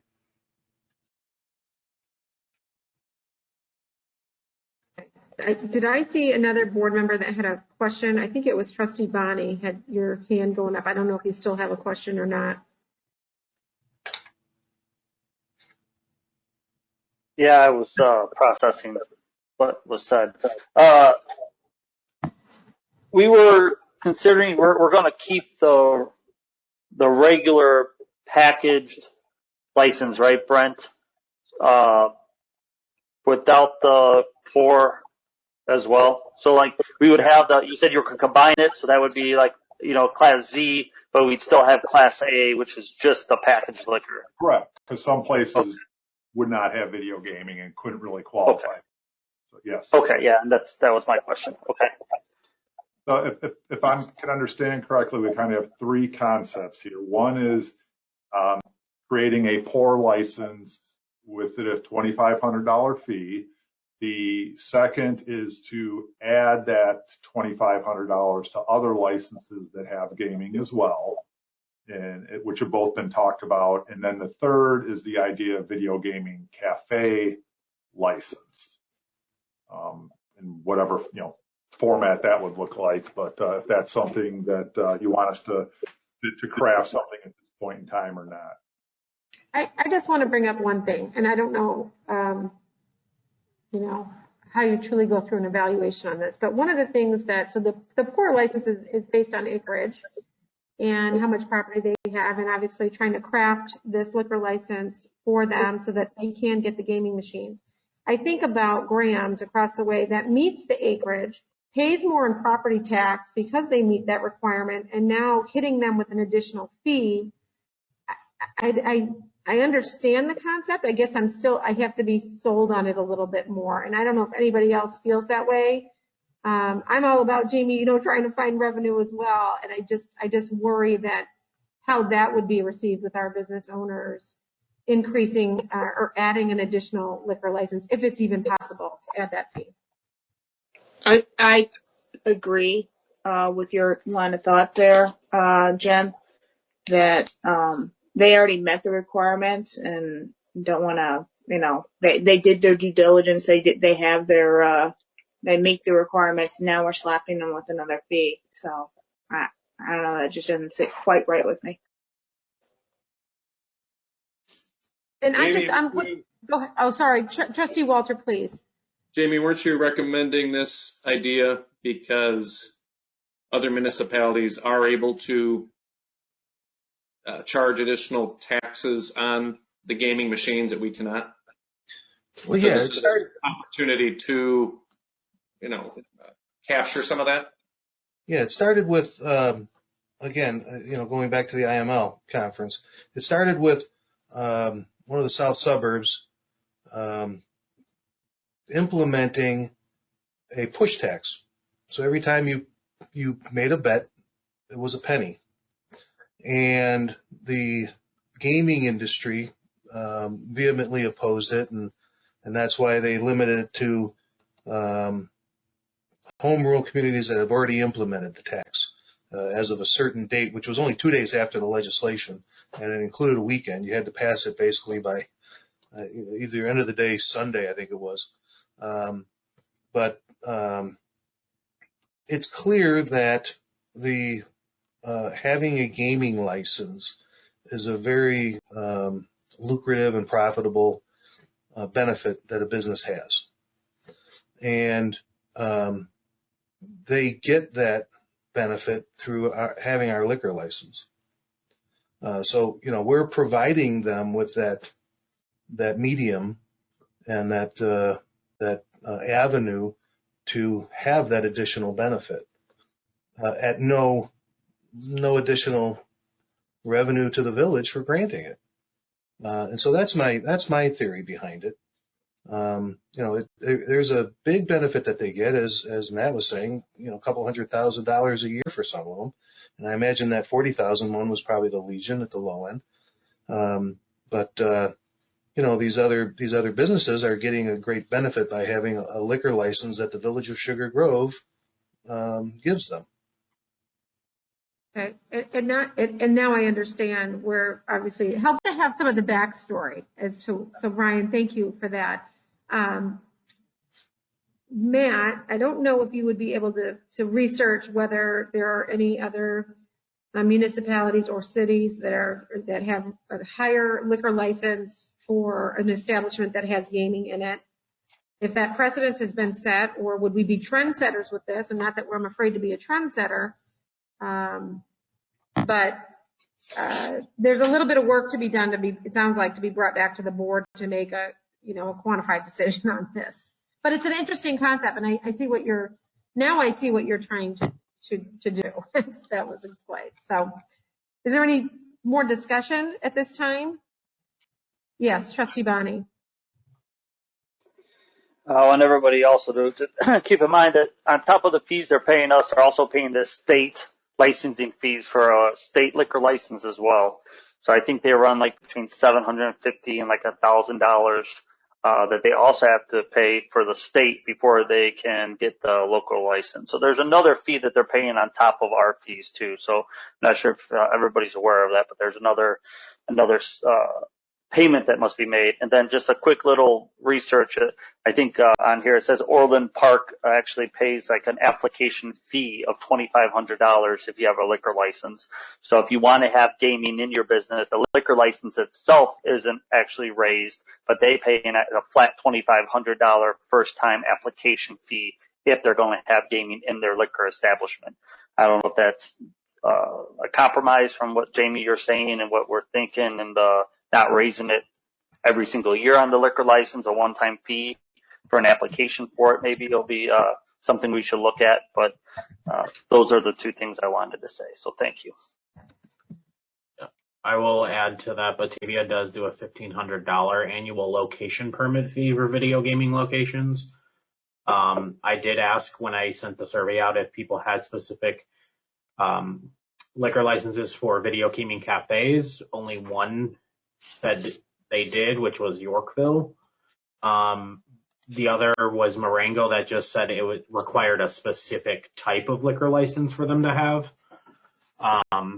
Otherwise, no one had really separate liquor licenses for that in my research. Again, I think some of this too, we have to talk, and I would kind of go back to Laura and look at is like Orland and Aurora and Tinley Park are all home rule.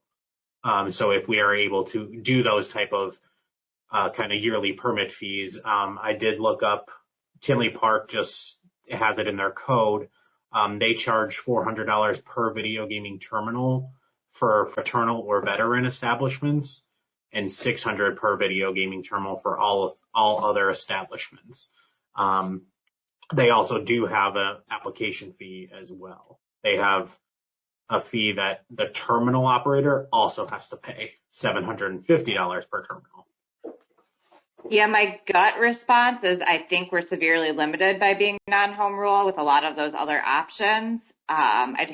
Again, I know some things have changed, in the last year or so, but my recollection is, that the fees that are being proposed now, the 25 that went up to 250 is pretty much it for a non-home rule as far as what you can charge on these, other than what you would get through liquor license, but we can verify that.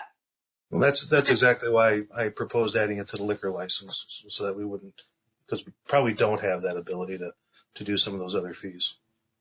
Okay, can we do this? Can we have staff look into this? Allison work with Laura and Matt look into whether ability that can we just go back to the 2,500 pour license and creating that pour license fee of 2,500. How does the board feel about the $2,500 pour license? I got a yes we got a lot of thumbs up. It looks like, okay, Trustee Walter. It looks like we're unanimous, I think, across the board, although I did not see, because of my screen, I just want to see Trustee Shomas. Are you in favor of that, Trustee Shomas?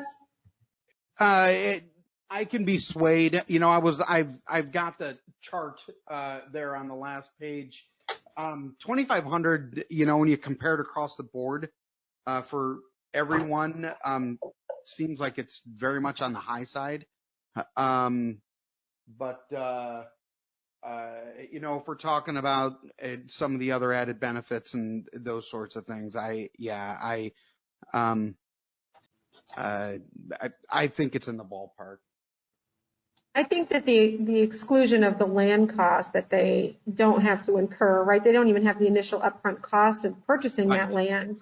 Right. So there's definitely a benefit for them, and I don't think they're going to even, bat an eyelash at this one. But I just want to make sure that the board is of this, kind of agrees on this before I send it back for approval for the next meeting. So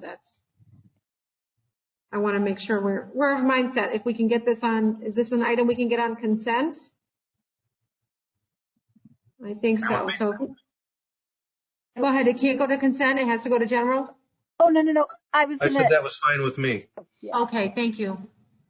I was just going to offer some, this I have from Cortland. It's not on our survey because they're not generally one of our comparatives, but their license, which is very similar to the one we proposed, cost $3,200 a year. So just for some perspective of where the $2,500 falls. Thank you for that as a comparison point, Allison. Okay. And is there someone now that you brought that up? I'm like, so are the rest falling in, lower as a comparable? Oh, no, I was looking at the snapshot of everything across the board for all the various liquor licenses, It sounds like the board, though, is unanimous in the fee with the pour license, so you can move forward with that one. All right. That concludes our, sorry, Brent. Nope, just to make sure I'm understanding. So we can go forward with creating the category. We wouldn't create actual licenses yet till we have an applicant. Right. Correct. And then we're doing more research on adding $2,500 to existing licenses if they have video gaming as a component. You're doing additional research on that item. Okay. And then the last one was obviously a video gaming cafe could come in and apply for an appropriate existing license if they wanted to, that you could potentially grant, whatever would be the appropriate one, or we could look at creating a license specifically for video gaming cafes. I would, obviously, are we getting a lot of, I guess it's Matt too, are we getting a lot of requests for a video gaming cafe? Specifically? Go to Walter on that. Okay. Historically, we have until the board made it clear that they were not interested in establishing that use in the community. Yeah, my belief would be if it was something the board was willing to do, you would very quickly get interest. But like Walter said, I think kind of the word is out there, at least in the past, Sugar Grove has said no to it. Just based on what you see everywhere else, I would think in the numbers you see, I would think somebody would be very interested in opening one here, if there was any opportunity. I think in close proximity, I know there's some in Yorkville, right? But Elburn is kind of closer to our demographic and size, and they have, it's my understanding, I haven't been there, but that they have a video gaming cafe, and that maybe the board. I'm sorry, Brent, were you? No, I think you're correct, I believe. As I say, I think it's maybe one of those research and development kind of things. We have to go check it out, see what it looks like, see what it feels like to really give you a true answer on how the board feels about that. And then maybe we can go down, revisit that classification. I don't know that you need to decide that today, whether we're going to create that. Okay. So I would encourage all board members to, yes, go ahead, Trustee White. I thought that the criteria that was shown for the pour license was good. And so, I mean, if we are going to go down the other road, we should at least get a good look at what, again, those criteria would be and what the restrictions would be. Because I thought they did a nice job, whether it was Allison or Brent. Probably Allison, I'm sure. With direction from me, though, Jamie. Of course. But no, I thought they were appropriate standards. I agree. Can I ask a quick follow-up question on that? We spent a lot of time talking about the categories and the fees. Those limitations that are in there, are they pretty standard with respect to what other communities have done? Is that the dialogue that we've been having with the business that is inquiring on it? Are they okay with those limitations? So there is a range, as you can probably expect, across different municipalities. What is proposed here is taken liberally from the village of Oswego. So they actually get a lot of credit. Okay. And yes, we have been talking to the representative from Casey's. They sent a proposal. This is a little bit more strict, just in the fact that it limits the alcohol by volume.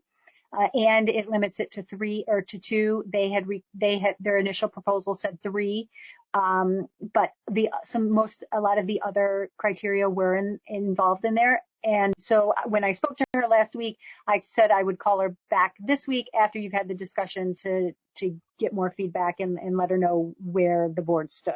So we have been in conversation with them. Okay. Do you think they would turn away if we gave them these types of limits? I do not. They have had similar in other places, depending on what they've been requested or what the owner of the particular store has requested. So they gave us a wide variety. Actually, most of the examples we got were from Casey's, and they pointed specifically to Oswego, so they are familiar with what Oswego is. Ours, again, is very close to that. So they are familiar with a wide range of criteria. Okay. All right. I'm okay with the limits as written. Okay. Trustee Heron? One more thing while we're talking about liquor licenses. For food trucks, we've had conversations with an event coordinator that has given a couple different options. One, I believe, was something similar to a beer tent. If we talk about that, which one does that fall under? And is that, it seems like it would be the temporary seasonal market. Is that correct? I have to look real quick. Because, so what I'm wondering, is that something that would be to an individual truck? Would that be to the coordinator for the event for the season? Or how would that work? And if not, is that something we need to create?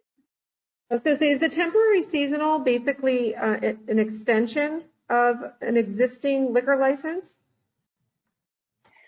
So, one moment, just let me scroll. I don't have We're them all putting her on the memorized. spot, but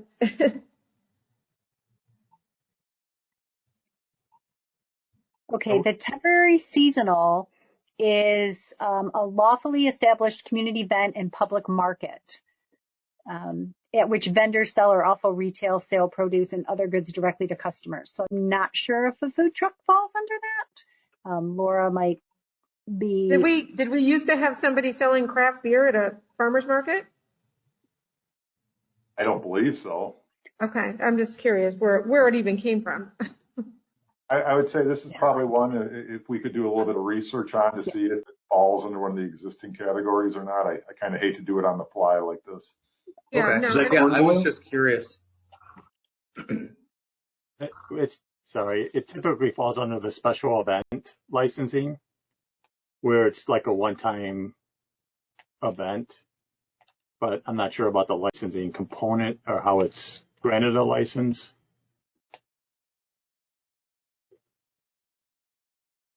We didn't do it last year, but it was something that was kicked around. That's an option for the gentleman that does coordinate those events, or the contact, I guess. And so I definitely think we have to look at. Oh, sorry. Go ahead.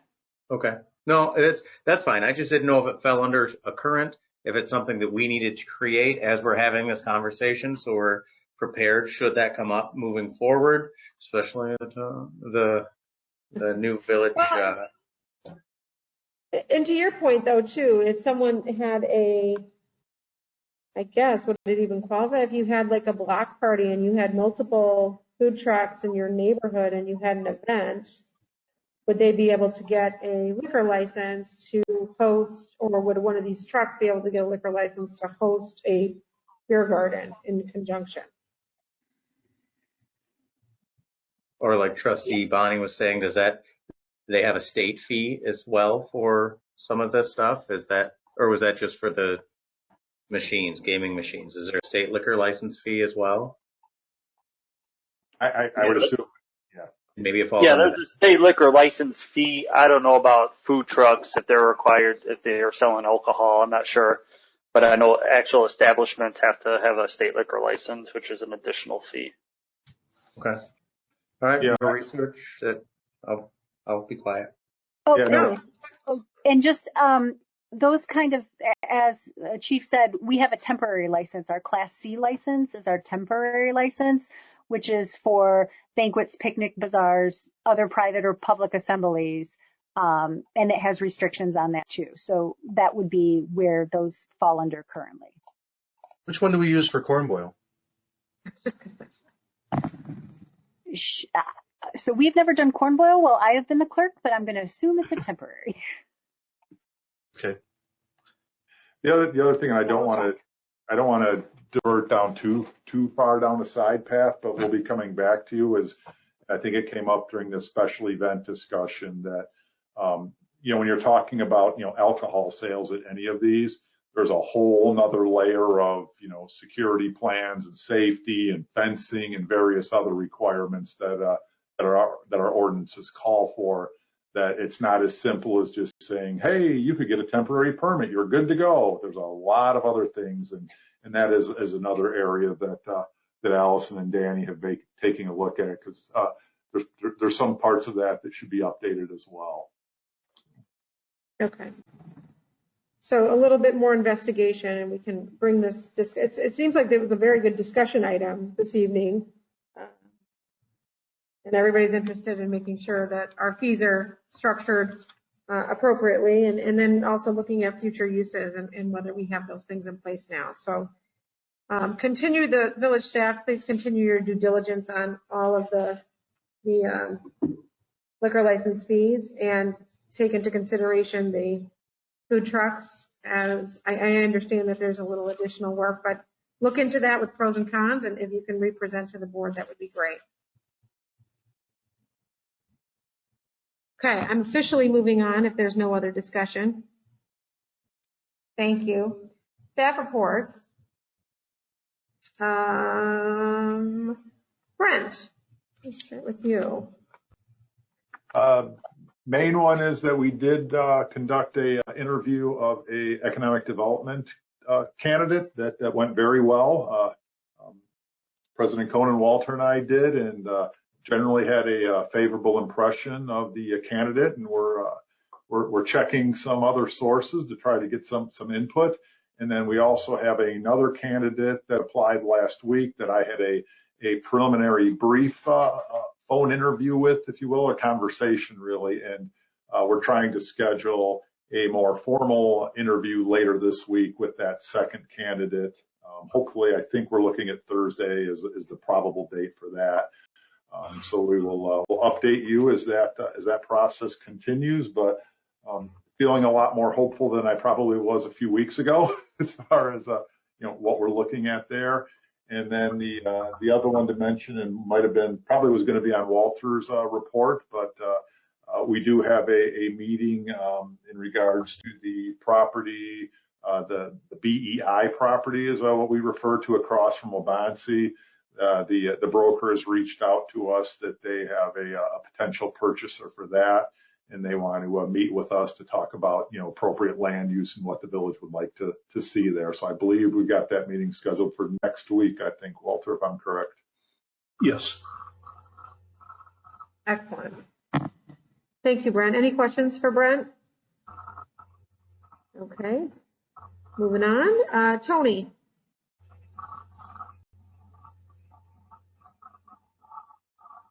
The only thing that I would add to the staff report is over the weekend we did have a couple snow and or ice events. So we have been making use of our salt. That it's the frequency more so than the amount. So we have ordered some additional salt, but yes, we do use salt when it's a lot more frequent than necessarily one large event. And that's it. And just as so relative, so everybody understands, I think your board report said we've gone through 66 roughly tons. I don't have it in front of me. And what do we order annually? Yeah, that was for the two events that we had already in January, and we have a normal 2,000 ton allotment. And what do you? Okay, so 2,000, and is that at our minimum purchase, Tony? No, that would be our 100% purchase. Okay, but our minimum requirement is how many tons? 80%, which would be 1,600. Okay, and what did we have on hand? I'd say approximately maybe 1,200 tons. Okay. So it sounds like we're in great shape at the moment. Fingers crossed that we don't have any big snowfalls, but right. Well, and ice storms.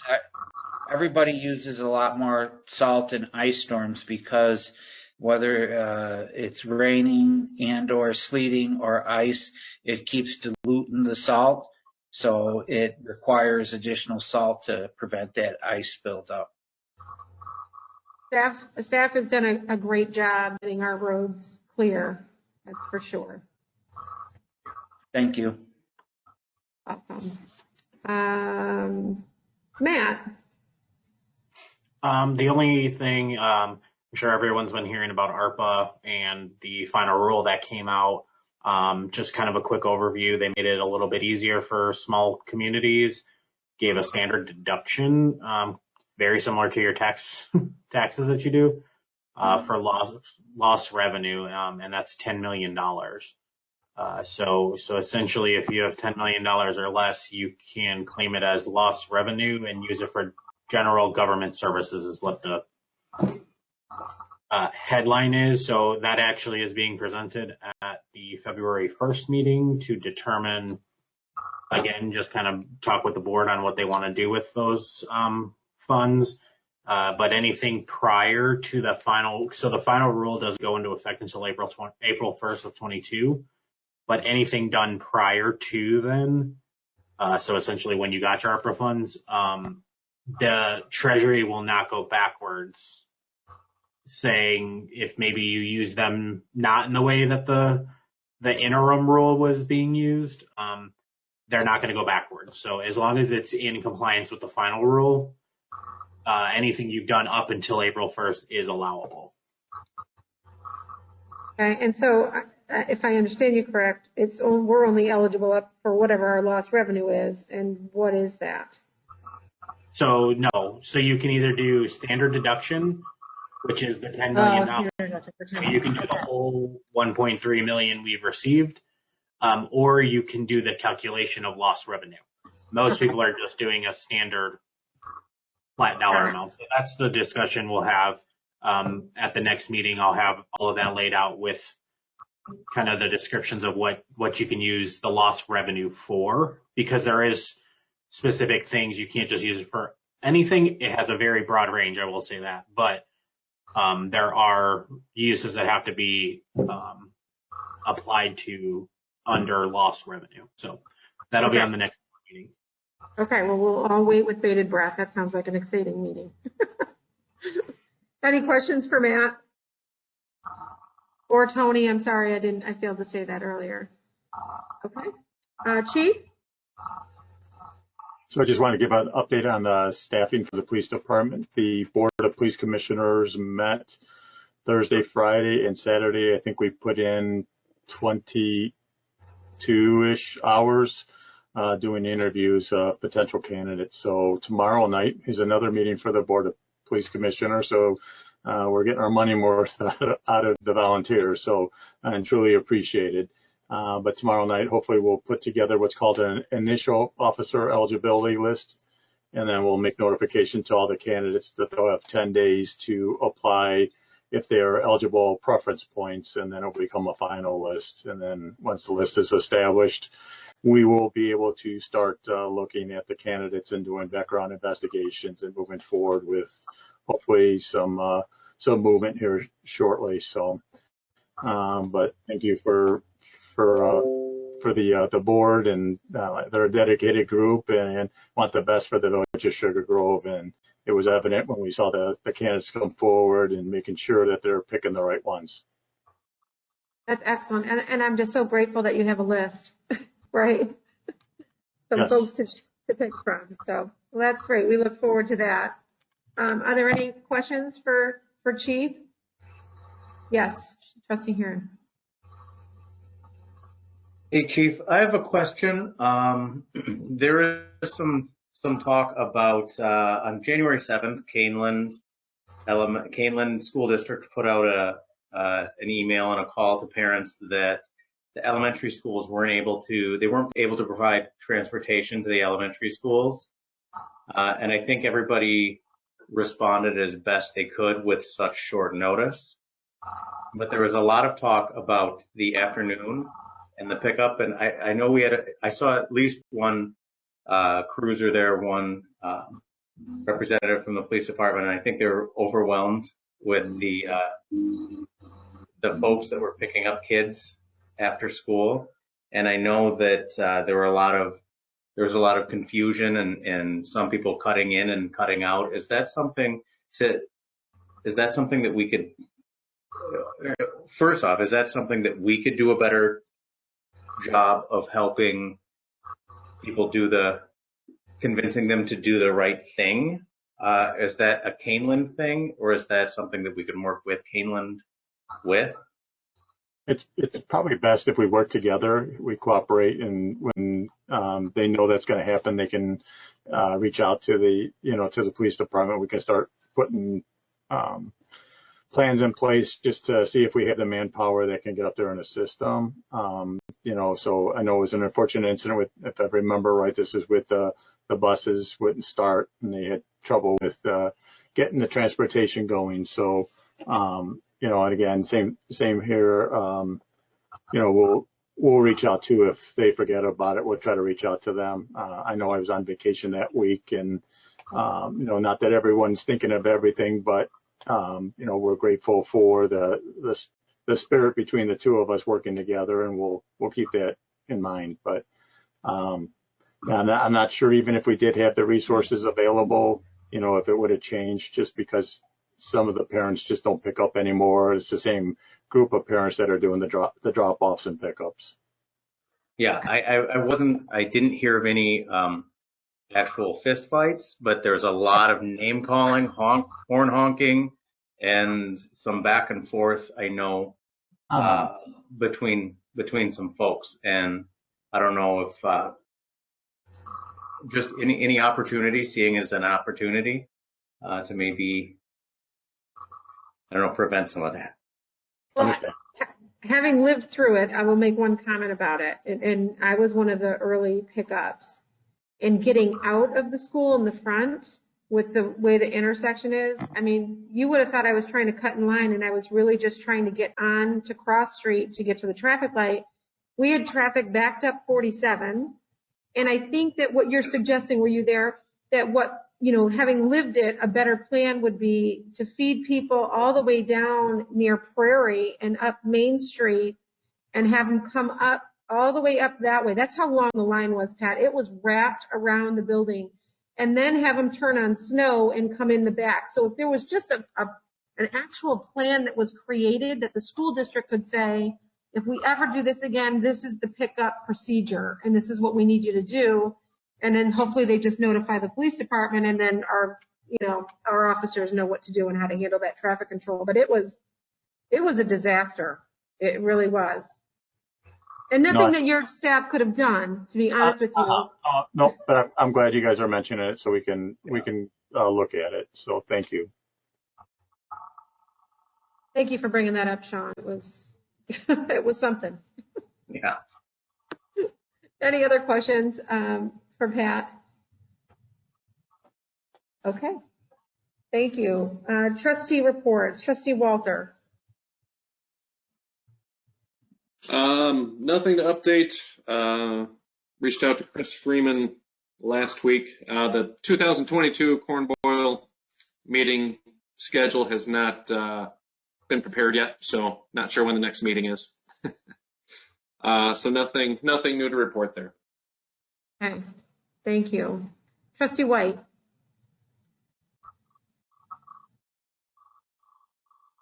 Nothing. Okay. Thank you. Trustee Lundy? Nothing at this time. Okay. Trustee White, I'm sorry, I want to go back real quick. I don't know if you can look into this because you are technically our liaison with the township. I've had some residents talk to me about ride and cane, and not necessarily just about seniors getting rides to appointments and that kind of thing, but the township at one point was paying for that service. It's not listed on Ride and Cane's website now that the township offers that service, and it's kind of blacked out on the map. We have a resident here in Sugar Grove whose 19-year-old son needs that service to get to a potential job. So it's beyond just our seniors trying to get to doctor's appointments and that kind of things. We have some special needs folks in the community that need ride share. So if you could just look into whether or not they have stopped that, if there's an error as to why it's not on Ride and Cane on their website. But I know that they've received a lot of funding. So I would be hopeful that Sugar Grove does provide a ride share program. Absolutely. I'll look into it. Thank you. Where am I going? I'm sorry, I'm screening through everyone's faces. Trustee Heron. You're on mute. I can't hear you. We can't hear you. I was saying everything I needed to say. No, nothing new to report at this time. I would like to recognize the passing of Karen McCannon, who I think who showed up to a lot of village board meetings. She ran for village trustee at one point. She was JoJo the clown and was pretty much everywhere. You could see her on her scooter up and down, crossing all the streets that scare us, right out here in front of Village Hall to take that thing to Walgreens. I believe the way she told the story, Corn Boil started as a block party in her backyard. So she was here forever and kind of a big part of the community for a long time. And that's all I've got. Thank you for recognizing her, Sean. Yes, she was a valued resident, right? The one that's always there and shows up and puts the effort in. So we pass our condolences along to her family. And may she rest in peace, and we thank her for her long time of service. Trustee Bonnie. I have nothing. Thank you. You? Trustee Shomas? Yeah, it's pretty light here. The Park District met Monday last week. They held the meeting virtually. The agenda was very light. There were no items of consequence that were on the agenda there at that meeting. The same can be said for the Forest Preserve Commission. I, however, did not make that meeting due to a work conflict that morning. Review of the agenda there was pretty much the same. Very light agenda. I think they're tabling. I think both of the groups are tabling items, thinking that they were just gonna be virtual for maybe one meeting or two, and then circle back around on the other items. At least that's kind of my take anecdotally there. The only item of consequence for the Forest Preserve Commission was an agreement for their 2022 meeting schedule, to just let you know what the level of detail that was hit there. The Aurora Area Convention Visitors Bureau, the meeting is later this month, so I'll report on that in the next meeting. That's it. Excellent. Thank you. All President's report. I want to make sure because my screen, I didn't miss anyone. I believe I got through everyone. So President's report, just a refresh last week, we did have the State of the Village that was presented live. We had about 30 or so residents that came out, and then it was recorded and it's been broadcast out there so folks can watch it at their leisure. You were all in the presentation. Your contact information was in the presentation. So hopefully, maybe you're seeing some questions or comments coming through your email. If you do, obviously I know you're all prompt in your responses to folks, but I wanted to just thank the staff too for going through and pulling out some highlights from the year, actually last couple years, year and a half roughly, that have happened since, previous State of the Village. It helps me go smoothly through that presentation, so I appreciate that. And a special thank you to Allison for all her hard work and putting that slideshow presentation together and getting it set up and making sure that it went off smoothly, because it did. So I thank you for your time. The big thing that I just have to report about is yesterday I did have a breakfast meeting that Senator DeWitt coordinated for me with our Senator Severson, who will represent our district, and State Rep Kiker will represent our district as well. So I had a breakfast meeting with the three of them. It went well, just to be able to talk about what's going on in the village and areas that we need assistance and how they can help, and just building that relationship. So that was nice. Just to be noted, there is another district in Sugar Grove that I'm pretty sure it's Linda Holmes, and it's really oh my gosh, the neighborhood on Prairie. Why am I drawing a blank?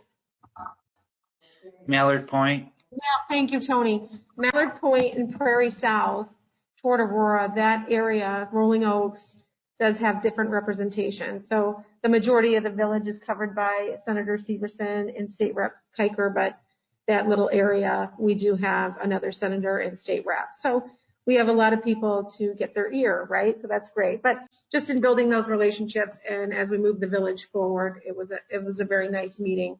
They did, Senator DeWitt said he was going to get me some tickets, if you will, to go to the budget presentation by the governor. So I'm hopeful that will come through and we can coordinate that effort, but it's going to spend some time. I don't know if anyone else is responded for the drive down in March, but I plan to go. I think Brent is planning to go. Any representation, anyone that can attend, I think it's nice to go down and show us, be there and talk to our legislators and let them know what we need, how we can help them. It's really a partnership. So that's all I wanted to say in that regard. We do have a need to go into executive session this evening. So can I get a motion to go into executive session for the Open Meetings Act exemption to discuss land acquisition and disposition? No action will be taken, and then we will adjourn from there. So moved. Second. First out of Trustee Heron and a second. Trustee Shomas, was that? Oh, Trustee Bonnie. Okay, thank you. Thank you. Roll call, please, Allison. Trustee Heron? Aye. Trustee Bonnie? Aye. Trustee Walters? Aye. Trustee Shomas? Aye. Trustee Lindy? Aye. Trustee White? Aye. Thank you. Motion passes, everyone. I think you were sent